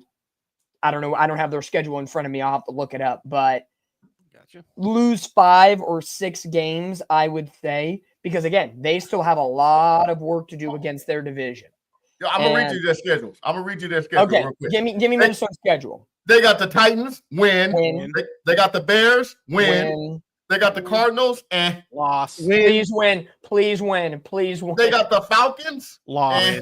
No. I'm going to say Falcons beat him. Kirk Cousins return to Minnesota. Bull. They got the Bears, win. Yeah. They got the Seahawks, win. Loss. Y'all Go ahead, finish it. They got the Packers and Lions to close out their season. That's 2 L's right there. I'll give them. They lose 2, maybe 3, if we're lucky 4, because maybe Kirk Cousins surprise and they beat Arizona.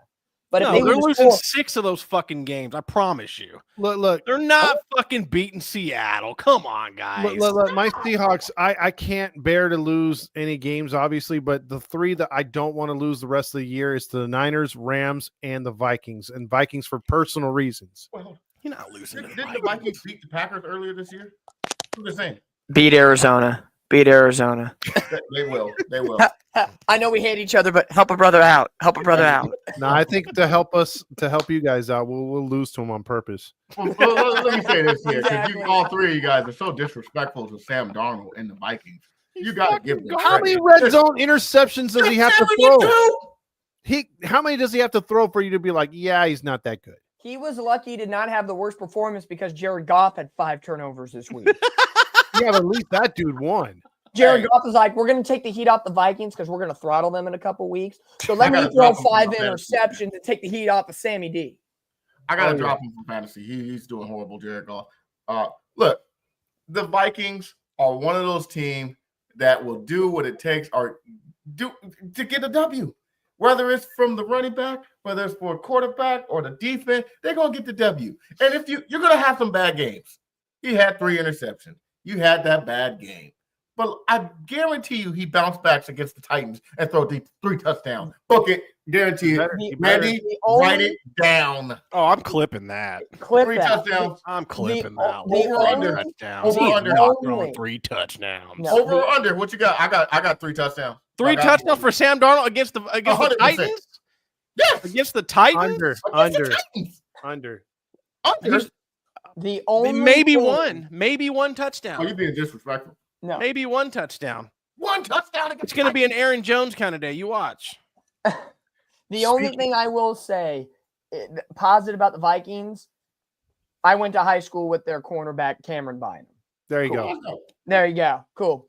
Now, moving over to a team that's winning a little early, and they're beating some of the teams that they're supposed to. They've taken some losses to some teams that maybe they should have won, but they're learning. And there's been a lot of crap to clean up in the San Diego / Los Angeles Chargers era.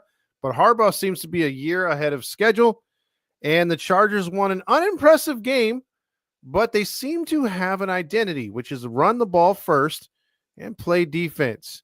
And it seems to be working as they win 27-17. They improved to 6-3. And like Dom said earlier, the Chargers are going to turn into a team next year that's going to rival the Chiefs and rival the Broncos to make a fun AFC West. Notice I didn't bring up the Raiders. But what say you on the Chargers game? Because not much to pull out of this one other than the Chargers win. The biggest, the Chargers win. It's a good win for them. I was low on the Chargers at the beginning of the season, and I've been eating crow on that. And because Harbaugh's got a record of coming into the NFL and immediately getting ahead of schedule. And then sometimes it tapers off near the end or relationships fold. I think he's got the right system in place for the Chargers, and Chargers come in 6-3 this week. They do have some tough games still left on the schedule. They got Bengals on Sunday night. They still have to play the Ravens on a Monday night. They got the Chiefs one more time, Falcons, Bucks, Broncos. And then there's the Raiders and the Patriots. They'll get those wins, no problem. Mm-hmm. I can really see the Chargers in the first year with Harbaugh being 10, maybe if lucky, an 11-win squad. Crazy. And they could be a wild card, and maybe the Chargers don't Charger a game. They are not blowing leads, which is, if you're a Charger fan, that is huge improvement. Just that fact alone. Wait a minute. Before the next person goes, I will double what Dominic just said right now. Have we said the Chargers chargered at all this year? God, I hope not. I think the only game they chargered was the Cardinals game on Monday night. That was the only game that they chargered horribly. Yeah. If this was last year's team, we would have been up to 8 times saying that. They'd be 3-6 instead of 6-3. Exactly. It'd be flipped. I'll say this. They're averaging right around 20 points a game on offense. If they can beef that up by like 3 or 4 points, they got the 6th ranked defense in the league, man. Yeah. Yep. So if they can score just a couple of more points a game, I mean, the Chargers going to be a wild card team. That's what I'm just like Dom. I'm eating crow on this team too, because I've been hard on Justin Herbert and the Chargers the last couple of years. You sure have. Yeah, but that's how Harbaugh got the Niners to get back to relevancy. Move that defense from bottom third to top third. And then as each year progressed over a 3-year period, the offense got better and better and added weapons. So watch, hey, maybe Garrett Wilson becomes a Charger instead. Ooh, a little NFC West battle for Garrett Wilson a couple of years. That I can see. Now, before Matt jumps in real quick. I don't see them dropping that much money on a receiver. Before Matt jumps in real quick, I will say this too about the Chargers defense. Check this out. They have allowed only 118 points this season. That's the stat I was going to say. I knew it was a crazy stat. The second best is the Minnesota Vikings you guys were talking about at 157. Mm-hmm. So. Minnesota holding that thing down right now in defense. Correct. Yep. I'm just going to say this. I said the Chargers would be pretty good the next couple of seasons. They jumped early. I didn't see this coming at all. But it wasn't an impressive win. It was the Titans. It was one of those games where it was just, the Chargers for Titans. It was a good win. They're 6-2? 6-3. 6-3. Yeah, they definitely could be a wild card team. I don't see them going no further than that. They're not going to advance in the playoffs if they make it. All right. Well, that moves us on now to the Detroit Lions on Sunday Night Football, traveling to the Texans. Texans were 6-3. Lions were 7-1. This was a barometer test for the Lions on how good they are and also how good the Texans could be.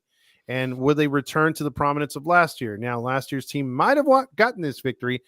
As we talked about earlier, 5 picks for Jared Goff, a career high, 15 of 30, but he threw 2 touchdowns. The running game got it going. And most importantly, the defense shut down the Houston Texans in the second half as the Lions scored 19 unanswered. Big win, guys.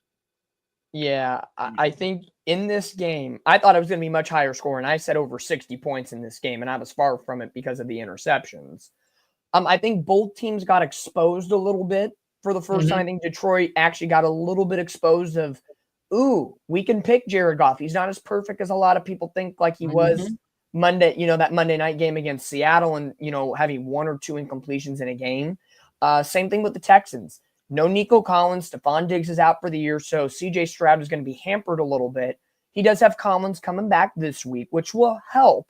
I still think it's their division to win, clearly. In the Colts maybe, but it's Houston's.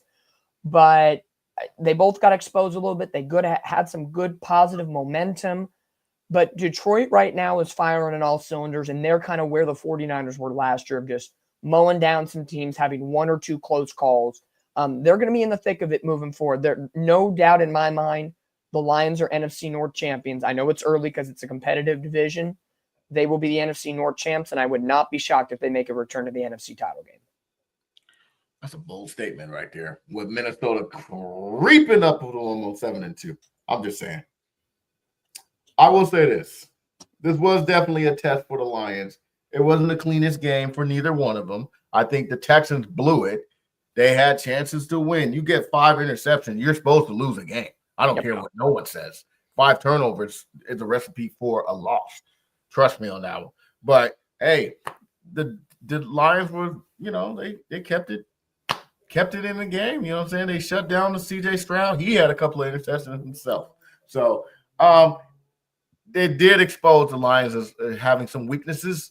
I don't know what team can actually dominate them. I know the Chiefs can beat them. We already know that. I know probably the Ravens might be able to beat them. We can see that. I'm just thinking of AFC teams and maybe even the Steelers with that defense. But give credit to the Lions. Minnesota's creeping up. They might even sneak that division. I'm just saying. No.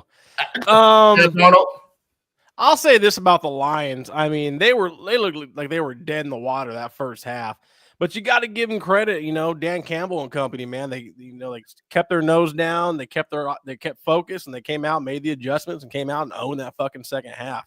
Which tells me, man, you just can't ever count out the Lions, man. It doesn't matter how poor they look, just obviously they're still in the game no matter what. They're a really good coach football team. And I'm with Dom. Like, I would not be surprised if they're back in the NFC title game. They're just a resilient football club. That's a very talented football team, and they could be hosting the NFC Championship game. We'll see. Ooh, man. They could. And that number 1 seed should mean a lot at the end of the day. Absolutely. I could easily see this team winning out. One more thing on the Detroit Lions. I felt that, their biggest heel has always been their defense. And now that they've got that defense, I mean, they are going to be a tough team to get through. And Aaron Glenn is going to be a coach before you know it. He'll be. Well, and they have, who is it? Zadarius Smith, who didn't play this week. Oh, yeah, that's right. They did. And we haven't really heard of a health update on Aiden Hutchinson recently.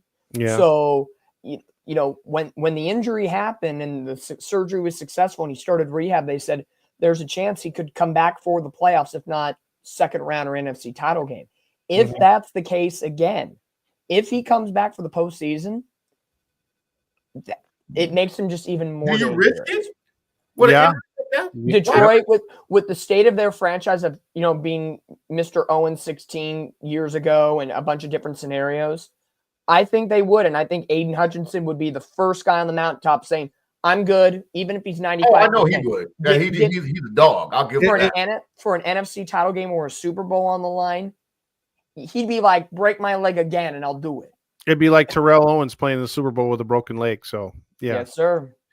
So let's move us on to the Monday night game that was surprisingly a little dull. I thought there'd be more points in this one as well, Dominique, as you were talking about the Lions game. This one a little bit underperformed. Thank you to Matthew Stafford being shitty. You had the coach, you had the genius coach against the coach who is a white man who identifies as black, leading the Dolphins into SoFi Stadium. And did I say that out loud? Sorry. In high waters, he was looking for to get away from a flood too. Rams lose Dolphins. 23-15. Tua looked good, but Tua also made bad mistakes in this one by throwing his head at a potential tackle twice. Is every time he hits the floor in any way just concerning to you guys? Oh, was that too fast again? I'm sorry. I'll start, Dominique. I'll start, Dom. Clearly does not know how to take a hit.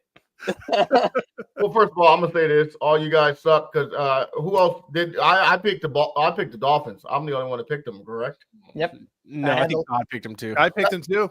Yeah. Oh, okay. See, that's what winners look like. You know, we pick winning. We pick winning teams. That's why I'm all money green. You know what I mean? And that rhyme too, baby. First of all, cancels it out though when you pick Jacksonville. So you see what you? I can't. I don't know what happened with that. But let me talk while I'm talking. You guys just listen. First of all, this guy. I picked the Dolphins to win the division, and I know what I said, and they're gonna do it. This is the first step, baby. They won their first game. You can shake your head all you want, but I'm telling you, the Dolphins are coming back and winning it. I don't care what you say. Tua is there. First of all, the Dolphins have never done that. Just why I don't know why they'd fucking start now. Don't be disrespecting me like that, Randy. Okay, don't be disrespecting me like that. You listen when I'm talking. You disrespecting all of our ears with this bullshit. Dolphins are winning. I'm telling you right now, the Dolphins are going to win the whole division. Y'all can shake your head all you want. You don't know football like I know football. Thank you.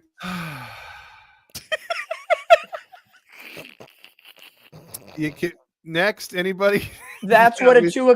Just saying, fans out there. Maddie's response. That's what a Tua concussion looks like. First of all, that's a low blow, dog. That's a low blow. You know that. All right. Second of all, hey.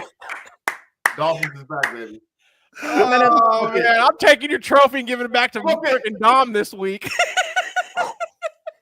So the Rams combined points in that game between those two squads was a grand total of 38. Sean McVay got shown on TV more than 38 times. Yes. Yep. Yes. So there was more McVays than football game. Just putting it out there. He's a genius. Here's a big question, honestly. Are the Rams, who were healthy, they had Kupp, had Nakua, had Williams, had Stafford, had Robinson, had their defense, are they for real or are they fake? Fake. And what does that mean for the NFC West? And, Todd and I have our feelings because we're NFC Westers, but they were fully healthy. But Jekyll and Hyde, they'll score 15 and watch next week against New England. They'll bomb out for 40. Yeah. That's what I got from this game. Both of these teams are very Jekyll and Hyde. And is Tua back? In all honesty, is he back? Yes, he's and back. Are the Rams who we thought they were with or without Kupp and Nakua? Technically back. He started. But for how long? He's gonna ride out the end of the season. And I guarantee you they're gonna win every game. I don't care what y'all say. I'm not advocating for the Dolphins. I'm just keeping it 100. I think the beast when he's on the Dolphins, man. I want them to lose so bad. You ain't gonna get it. I'm a Dolphins fan now. I know what to get you for Christmas. That's a concussion protocol helmet. Fucking the Guardian cap. I'll wear that proudly. Big old dome head like this walking around. Oh my God. I'll wear it proudly. Let's just move on. Let's move to week 11. But before we do, and we give our 20-second shots at picks, we have to remind you who won this week. If you haven't known or found out yet by watching the show, this is why Matt can't win on a weekly basis. But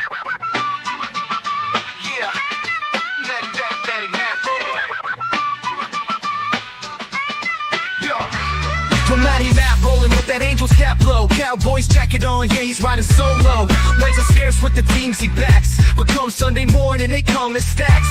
Got the true crime pod running in his head, saying catch you slipping when you least expect.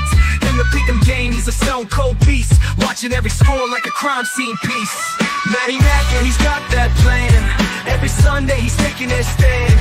In the weekly pick'em, he don't miss, throwing down picks like he's calling the hits. When the scores roll up and the haters fall, Matty Matt's on top, yeah, standing tall. Yeah. In a world where wins don't come for free, Matty Matt's catching you like a mystery. Yeah.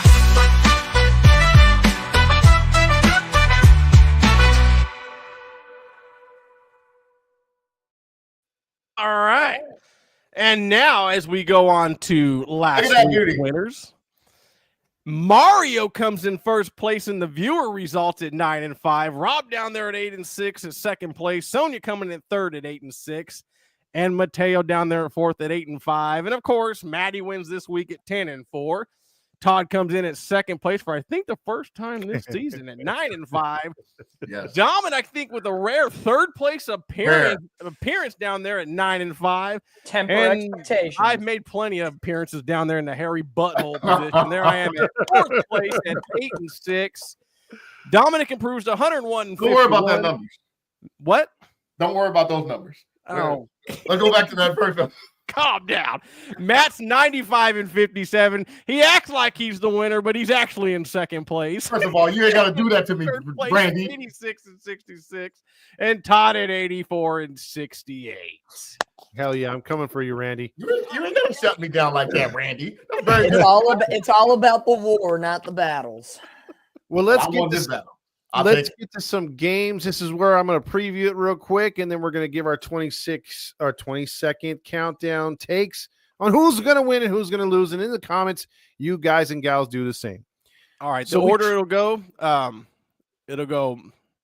Todd like usual, and then we'll go Matt, Dom, and me. Okay. Let's do it. Let's do it. The first game is on Prime on Thursday. The Washington Commanders travel to the Eagles. Boy, there are some really good games, guys, this week, and then there's some stinkers. So this is the first one. It's a good one. It's 44 degrees, chance of rain. Tickets going as low as $126. Philadelphia is a 3.5-point favorite. They've won, I believe, 5 in a row. Give me that 20 seconds. I like the Eagles to serve at home in this particular matchup. In the next matchup, I'm going to flip it if all things stay the same going into the next matchup. I think the Eagles win just like the Steelers did on pure experience. Another learning experience for Washington, but good game. All right, Matt. Even though I'm wearing green, you know I hate the Eagles. I hate them with a passion. And I'm going to say this. I got the Commanders to win this one. You already know why. I think Daniels is going to pull it off. Look, for the first quarter, we was doing good against the Eagles. So I think Washington can do better. Go Washington. Nats, let's book it. All right, Dom. Well, if the delusion wears off, it's going to be the Philadelphia Eagles I picked this week. I think it's going to be a game kind of like the Commanders versus Steelers. Close game to the finish. I think the Eagles right now finding some continuity. Jalen Hurts is playing extremely well. Barkley, Brown, Smith, Eagles. Randy. Oh, God. Of all weeks, I don't want to be standing side by side by that green hat, green jacket wearing son of a fuck. I'm going with the Commander because I'm a big Commanders fan. Everybody knows I love my Commanders, man. We're gonna win the Super Bowl this year, and it's gonna start by kicking the Eagles out. We'll win the division, Commanders. If the Commanders win the Super Bowl, we need to get a pair of like Commanders underwear for Randy. Ooh, I'll even sport him on the show. Oh, man. Moving on, for the love of God, moving on. Guys, what is the oldest rivalry in football? Packers and Bears. Tua and concussions. Oh. Good answer, Dom, but very close. But no, Matt got it. Packers, Bears. And the Green Bay Packers travel into Mario's Bears backyard. The Bears. Tickets going as low as $181. Will the Packers actually wear their real jerseys and stop wearing this douchey stuff? 56 degrees, partly cloudy. Packers are 6.5-point favorites. I think it should be higher. 40.5 is the over-under. Oops, did I give my pick away already? Give me that 20 seconds. I like the Packers. No surprise. It shouldn't be. They're a much better football team. And guess what? The Bears have Caleb Williams, and that's already a sign of distress if you're a Bears fan. So I don't like the Bears in this one. They fall to 4-6. Give me the Packers to go 7-3. Put a little more pressure on that Detroit Lions butthole. All right, man. I'm going to say this. I don't think the Bears lose 3 games in a row. I think they're good enough to win the game. Hey, I'm talking here. I'm talking. All right. I'm going to say this. The Bears are going to lose. Give me the Packers. That's all I got to say. Argument about how the Bears are going to make the playoffs? I told you guys. I got to throw curveballs sometimes. He's faking dumb. I got to throw curveballs. School this man. Let's go. Packers are coming off a bye week. Jordan Love is better. I think you're in a situation where the story is old as time. The Bears lose at home, second week in a row. It's going to be all Packers all the time. Green Bay. Don't even need the 20 seconds. Too easy. Yeah, I don't even need 20 seconds. Give me the. Oh, wait, did I already pick? No. Oh. No. Okay, yeah, give me the Packers, man. This is easy. Fucking Bears suck. I wouldn't be surprised if the Bears don't win another game outside of maybe the freaking Vikings, like Dom said. So What did Aaron Rodgers say a couple of years ago when he was on the Packers in Chicago? Did he say how like he hates something about his hatred for Chicago or whatever? No, what he said to the fans, "I own you" or something like that. Yeah. Oh yeah. He's gonna come on the field as a Jet and still say, "I own you." Sorry, Mario. Sorry. So next game is going to be a stinker. First stinker so far of this week. It's going to be the 2-8, 0-5 on the road. Jacksonville Jaguars, baby. Todd's favorite. Go into Detroit. Detroit's 8-1. Get this, guys.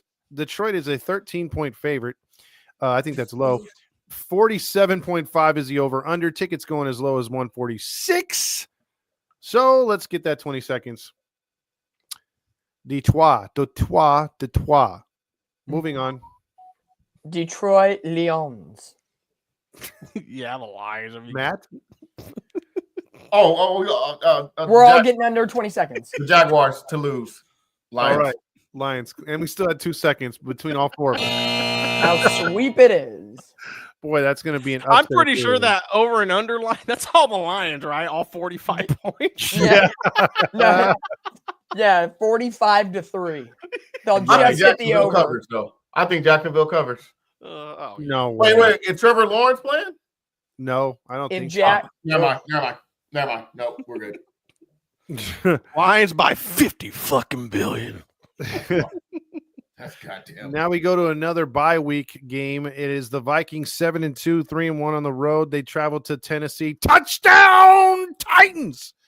Tickets going as low as 69. And Minnesota is a 6-point favorite on the road. That is way too low, even with Sam Darnold. 39.5 is the over-under. 65 degrees and partly cloudy. Give me 10 seconds. You only need 10 seconds? Yeah, I only need 10 seconds. Look, Darnold sucks, but you got to look on the other sideline, and that is Will Levis.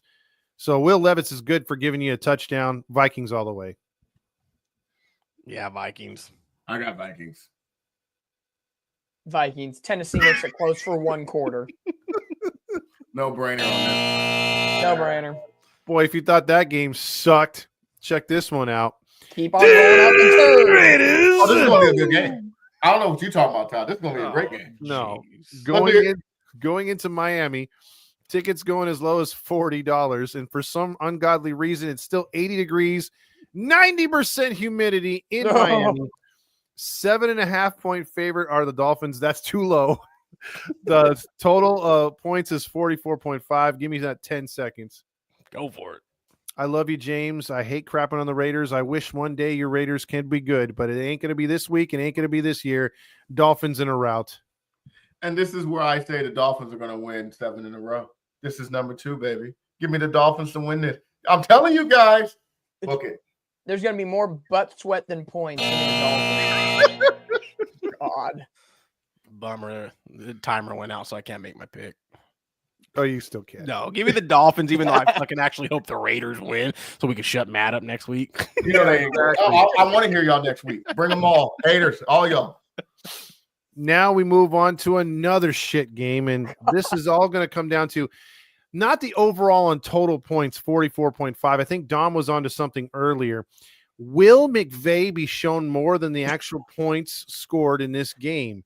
As the Rams go into New England, Rams are 4-5. They're fighting for a playoff spot, and they could, with a win, be right back in the thick of things. Although the Patriots defense has been pretty good. Tickets going as low as $80. Partly cloudy, 56. Rams a 5-point favorite on the road. Give me 20 seconds. I'll take 20 seconds. The other week, I wanted to do a drinking game and, drink every time McVay was on the screen, but I had a headache already waking up, and I didn't want to make it 10 times worse because that guy will make you a drunk. The camera loves him, God damn it. And so do I, as the Rams will beat the Patriots this week. All right, Matt. This game is actually going to be closer than you think because the Patriots, like I said, is that pestering team that's just going to stick around and might be the difference from a playoff team and a non-playoff team. However, the Rams need to win this one desperately. So I'm going to pick the Rams in a nail biter. All right, Big Dom. For one of the first times tonight, I'm going to agree with Matt. I think this game might be a little closer than expected. Both teams are Jekyll and Hyde. Drake May is having a pretty good rookie campaign. Not great, but not bad. But I think Kupp, Nakua, Stafford find a way. Rams just by a little. All right. Believe it or not, I like the Patriots in this one. I think they got a little bit of oomph in their step after beating the Bears last week. I think the Rams are, a little bit beat up. Y'all said I was smoking. Hey, Patriots played a pretty damn good football game last week, so I'm going to give them the benefit of the doubt. Give me New England this week. What's close game too? Field goal game. What's the weather in that game again? It's 56 degrees and partly cloudy. Even Nats fan picked the Patriots. What y'all smoking? Hey, it's something within those Commanders. All right, so next game, we actually have a bowl game. We don't have too many bowl games this early in the season. Usually come around Christmas and into New Year's. But we have a bowl game, and it is the Jameis Winston Bowl down in the Big Easy in the Caesars Superdome. I didn't even know it's turned to a Pizza Superdome. I thought it was just the Superdome, but they got a naming right for that one. Tickets going as low as $21. New Orleans is a 1.5-point favorite on them. Eat them W Cleveland Browns. 43.5 is the over-under. Give me that 20 seconds. Look, I think this is going to be the upset of the week if you want to call it an upset. But I know Carr's got some weapons back. Valdez-Scantling played good for them last week in the win over the Falcons. But I'm going to give it one more try with Winston and the Browns. I've lost on this hill many times this season. I hope it's not this week. Give me the Browns. All right, Matt. I ain't gonna lie, this is a tough one because they both stink. However, one stink less than the other. But this time, one stink might be better than the other stink. So if you're catching me with the stink, I'm picking the Browns because they stink. So yeah, give me the Browns to win. Ain't no sense, but it made sense in my head. That's all that matters, goddammit. Give me the Browns. All right, I was waiting for a pink This reference. is the worst, best, crappy pick of the week because you could go either way. It's a 50-50 split pick 'em. Cleveland's not utilizing Nick Chubb, even though he's coming back from injury. So because of that, I'm going to take the Saints in a low-scoring kicking game. I can see that.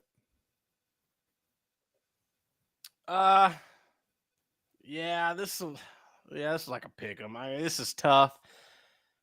Fuck. Pick the Browns. Nah, I think I'm gonna go with the Saints. Yeah, one job to do, Randy. Yeah. I don't know why I'm going there. I'm just making a pick. Imagine if Jameis Winston wins in New Orleans. Oh, I know. That'd be huge. Oh, there's going to be a party down in Baton Rouge.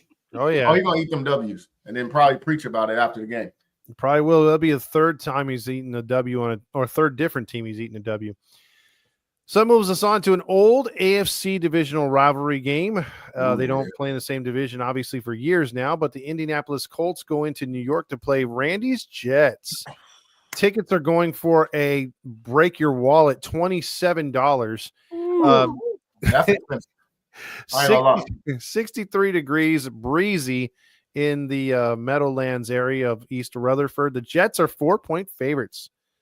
So give me 20 seconds on this one. Listen, I want to take the Jets, and I've taken the Jets a couple times. I just love Randy's reactions. I'm sorry. Flacco could win this game 10 years from now at the age of 50. Give me the Colts.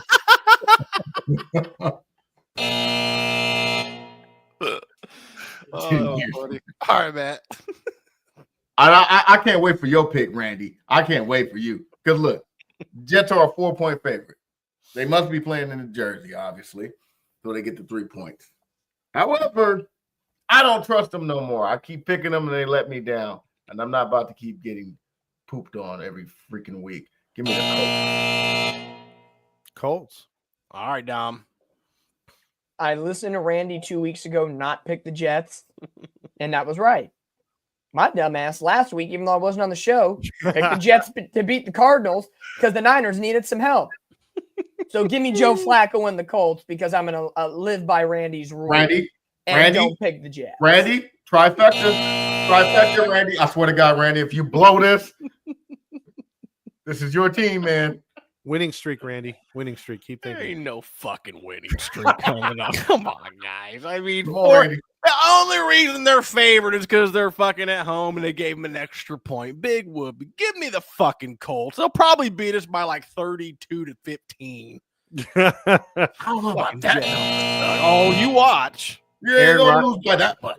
Oh, you Aaron watch. Rodgers will score that 15th point in the fourth quarter and be like, "Are you not entertained? Discount double." He's got a great week of practice.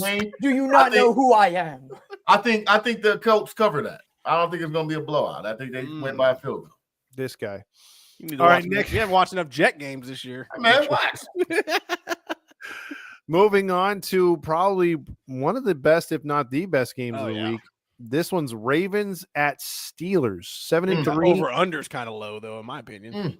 It is 7-3 versus 7-2. Baltimore 3-point favorites. Tickets going as low as $247. Weather will not be a factor. 56 degrees. Well, maybe a little bit breezy in Pittsburgh. 47.5 is the over-under. Give me that 20 seconds. I'm going to need it. Who picked the Steelers? Look, this is what we talked about earlier, the Ravens' worst defensive team around Lamar Jackson. Lamar Jackson has been doing some really good stuff because he has Henry at running back, but the Steelers' defense has been up all year, and Russell Wilson's got that offense going. It's going to be a good one. It's going to be a traditional rivalry game. Give me the Steelers, baby, in a close one. All right, Matt. All y'all smoking that loud pack. I don't know what y'all know.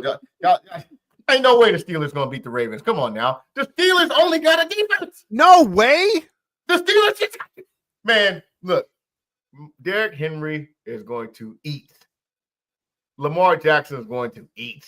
Give me the Ravens to win this one. Y'all know what y'all talking about. And I guarantee you next week, y'all going to be saying Matty was right. I'll book it. Jeez. Oh. All right, Dom. Just like we talked about with the Vikings and Bears, how they could take one in each.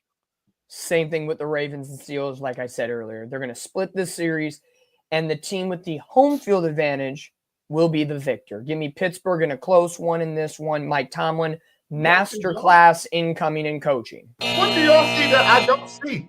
And I got shades on. This is the second meeting between these two teams? First. First. Okay. No, I mean, Baltimore's defense is trash. Pittsburgh's offense has been playing really well.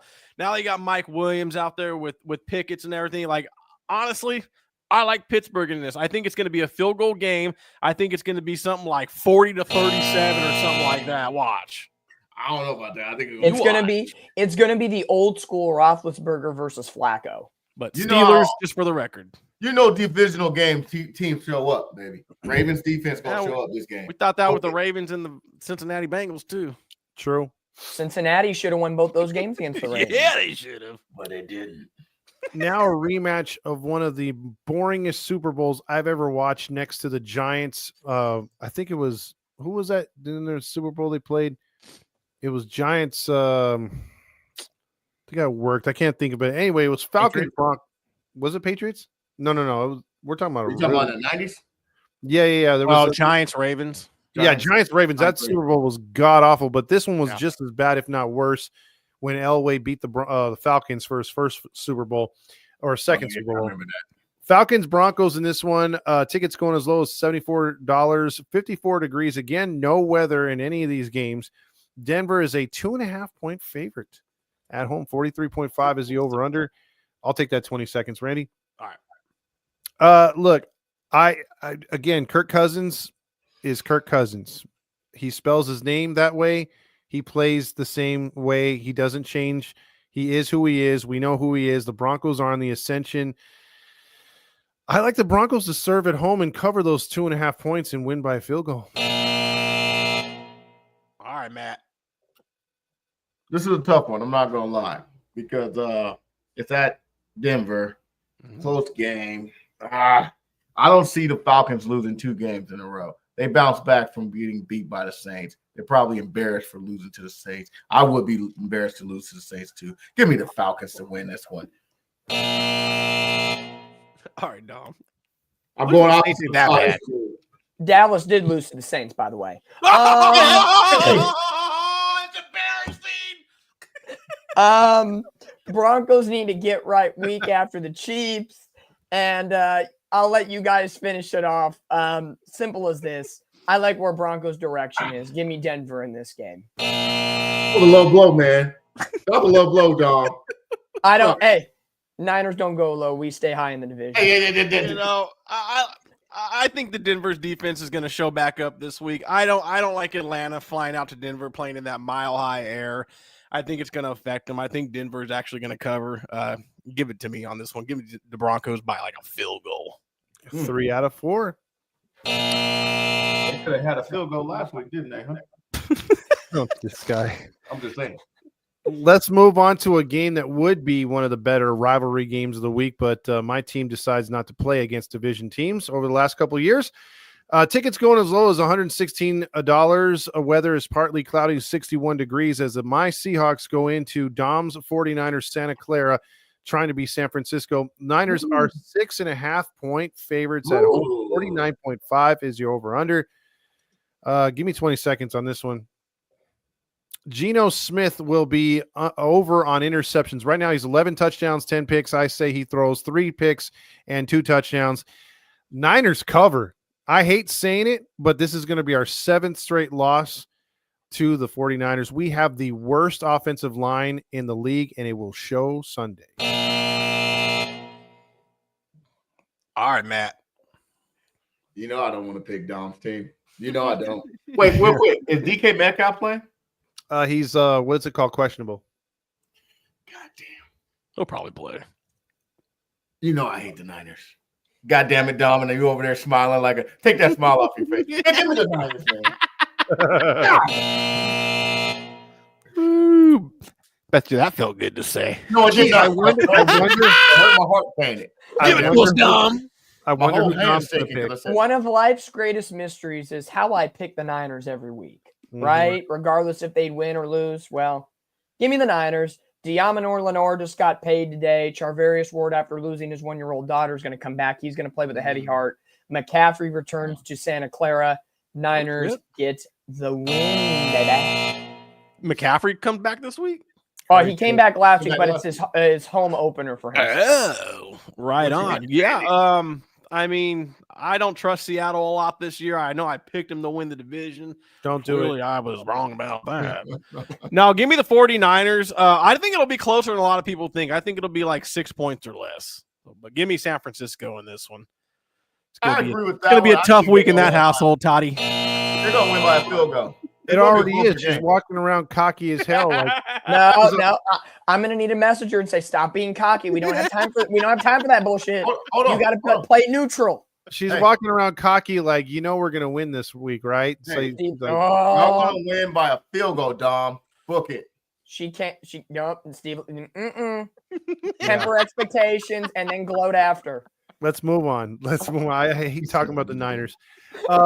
Next game is probably, again, another great matchup. Chiefs at Bills, potential AFC Championship game. Tickets are going as low as $225. Weather is 51 degrees, partly cloudy. Again, no weather. 2.5-point favorites are the Bills at home, 46.5. Give me the 20 seconds. I'm going to go outside the box right now. And not only am I going to say the Chiefs take their first loss and take one on the chin, I think the Bills make a statement in this game. They win by 10 to 15 points. Ooh. Give me the Bills. Ooh. You had me up until that. All right, Maddie. Well, earlier I was talking and I said the Chiefs are the best team in football, and I meant that, and I stand on that. So you already know who I'm picking in this one. It's going to be a no-brainer right here. I think the Chiefs going to find a way to sneak a win in here, and I got the Chiefs to win. The best team in football is just going to sneak out a win? Oh, the Bills ain't no slouch. I'm just saying. You can't win them all by 20. They're going to sneak out a win just like they snuck that win in Bronco. Book it. And then next week, I want to hear all y'all talk smack and say, Maddie was right. Randy, you see what you created with that damn video? I mean, you've got one cocky bastard off of 1 week's win, but go ahead. God. I know I read some reports that Kansas City's wearing some alternative jerseys this week outside of their normal colors. It's going to be black and white striped. And even on the road. You bastard. And even on the road. I believed him. I did too. I was trying to think, what uniform is that? I'm like, what alternatives do they have? Short and simple. I don't care how it rolls. Give me Josh Allen and the Bills. Oh, you come on. Wow. Am I the only one with the Chiefs? Yeah, you are, because I'm taking Buffalo. 2 points, baby. You kidding me? Oh yeah, this is the week the goddamn, who are they called? The Chiefs. This is where they pump the brakes, Swifts. Baby. The refs aren't even going to be enough for them. Give me Buffalo. You know what's bigger than this? It's the battle of the pop star girlfriends. Taylor Swift for Kelsey against Josh Allen's Haley Steinfeld. Leave them off the screen. Girls 12 to 25 are going to really care about this game this week. That's not me. So who the hell is Hailey Seinfeld? Who was that? Find a 12 to 25-year-old girl and be like, who do you like? I don't want to act no 12-year-old girl.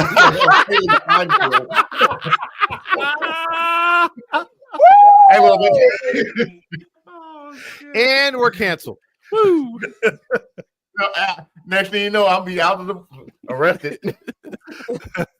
All right, moving on quickly, please. Cincinnati Bengals go into Los Angeles of San Diego of Western Hemisphere of China to play the Chargers. Chargers 6-3, the Bengals 4-6. Their playoff hopes are dwindling by the hour. This is a huge game. It's a must-win game. It's an actual good game on paper. Tickets going as low as $44. The Chargers are only a 1.5 favorite. 46.5 is the over-under. Give me 20 seconds on this one. I got to hear this one. I like the Bengals. I want to like the Bengals. I like what Burrow's doing. I like what that offense is doing, but they're going up against one of the top 3 defenses in the league, the lowest scoring. As much as the Bengals can score, the Chargers are going to run it down or up their butt for a victory in a close one. I guess I'm picking every opposite today for all y'all, huh? All right, man. Pick the fork in the Bengals after this week. Yeah. Look, I didn't pick the Bengals last week because I knew Lamar Jackson was going to do his thing, and I picked Lamar this week because you guys are smoking that loud powder. I don't know what y'all picking the Steelers for. I was just saying, but I'm going to pick the Bengals this week. Ain't no way the Chargers going to beat the Bengals. This is their playoff game right here. Joe Burrow, 3 touchdowns. 2. School this man, Dom. Dom, what you got? With their back up against the wall, Cincinnati has no choice but to throw the kitchen sink at the Chargers. The last time the Bengals played at SoFi, they lost the Super Bowl to the Rams. Don't do it. And I hate to do it. No, and maybe I'm smoking that Jamar Chase high. What we got? In a close game, Bengals. Smoke that loud pop. If I have to eat crow next week on the Chargers, this is the game. I will say this. This is the game where the Chargers become legitimate real. If they can get the win. But I will say Bengals. Yeah. Very, very, very loud pack. It's like Todd said. I mean, we're talking about a defense that's just stifling this year. Like, I know Cincinnati can score, but defense, when you got a legit fucking defense out on that field, I just don't see it. Give me the Cardinals in this one. And I forgot to mention, boys, that was flexed into the Peacock game of the week.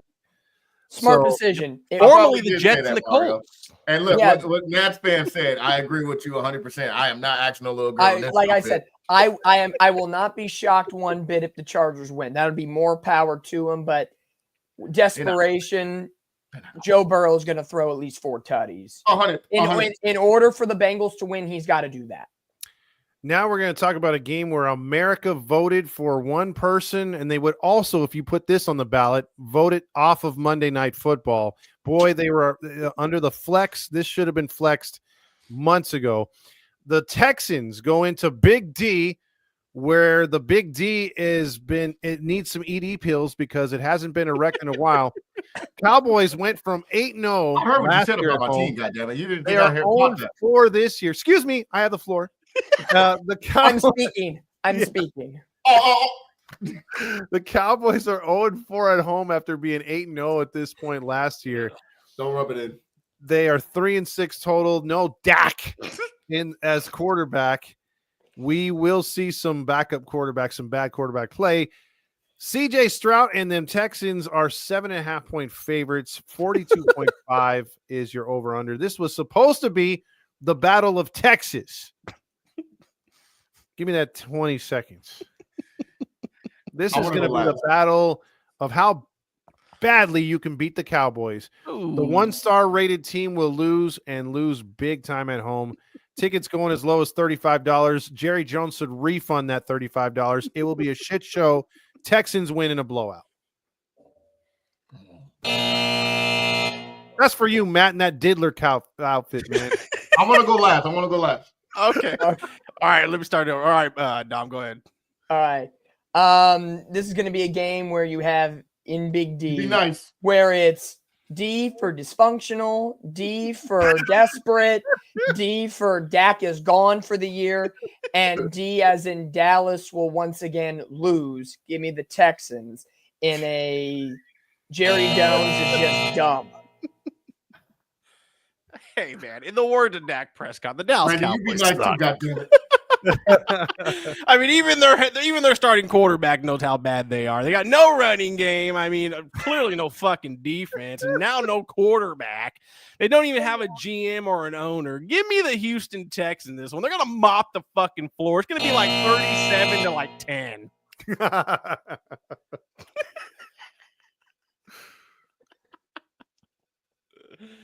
Matt? Oh, man.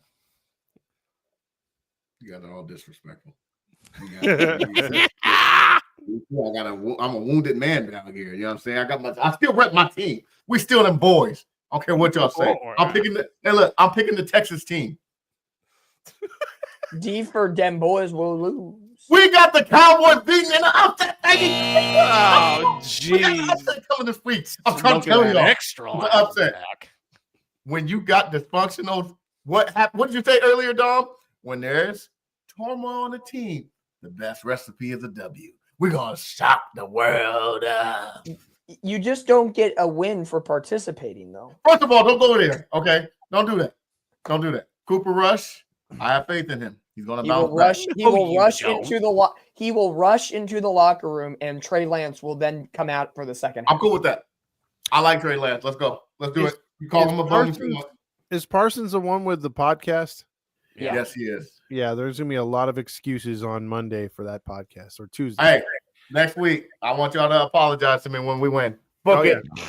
Yeah, you got it. Yep. Now, moving on now, as we've gone through, we're supposed to shorten the show, but it still wound up getting to 2 hours. We will work on that. We will work on that. But it's week 11. If we ain't worked on it yet, we're never getting it down. Fuck. We just love to chat. It's great. It was a good show. Were you not entertained? I think they were.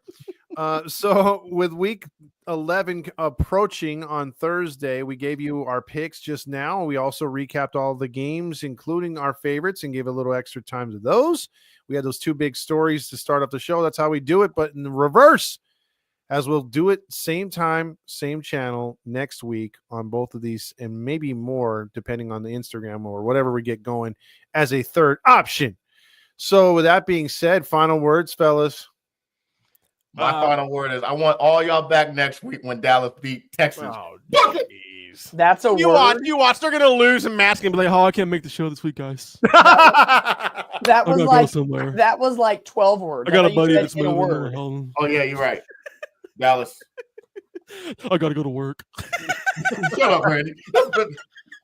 I got a job just for tonight. Y'all having fun, aren't you? No, Man. Hey, it was good. Hey, after 2 weeks off, it was good to be back, folks. Yeah. Yeah, It's good to to have be back. you Brother back. Don. We don't. Hey, the four of us, we do not skip a beat. It's fantastic. Absolutely. No, I'll just use my time to say, hey, hit that like and subscribe button, smash that bell notification so you're notified every time we drop some content here on YouTube. And let your friends know. Just another wild week in the pick'ems, man. And I don't think Dom's ever gonna release that first place spot. So I'll be number one next week. I book it. I'm at 101 wins right now so far. You can learn a little something. It's called Pick'ems 101. This guy. I like what he did there. I'm on the I-90. I'm on the I-95, baby. I'm catching up. Oh God. Please, anyone, even Dom, beat him next week, please. All right, everybody. We'll see you next week.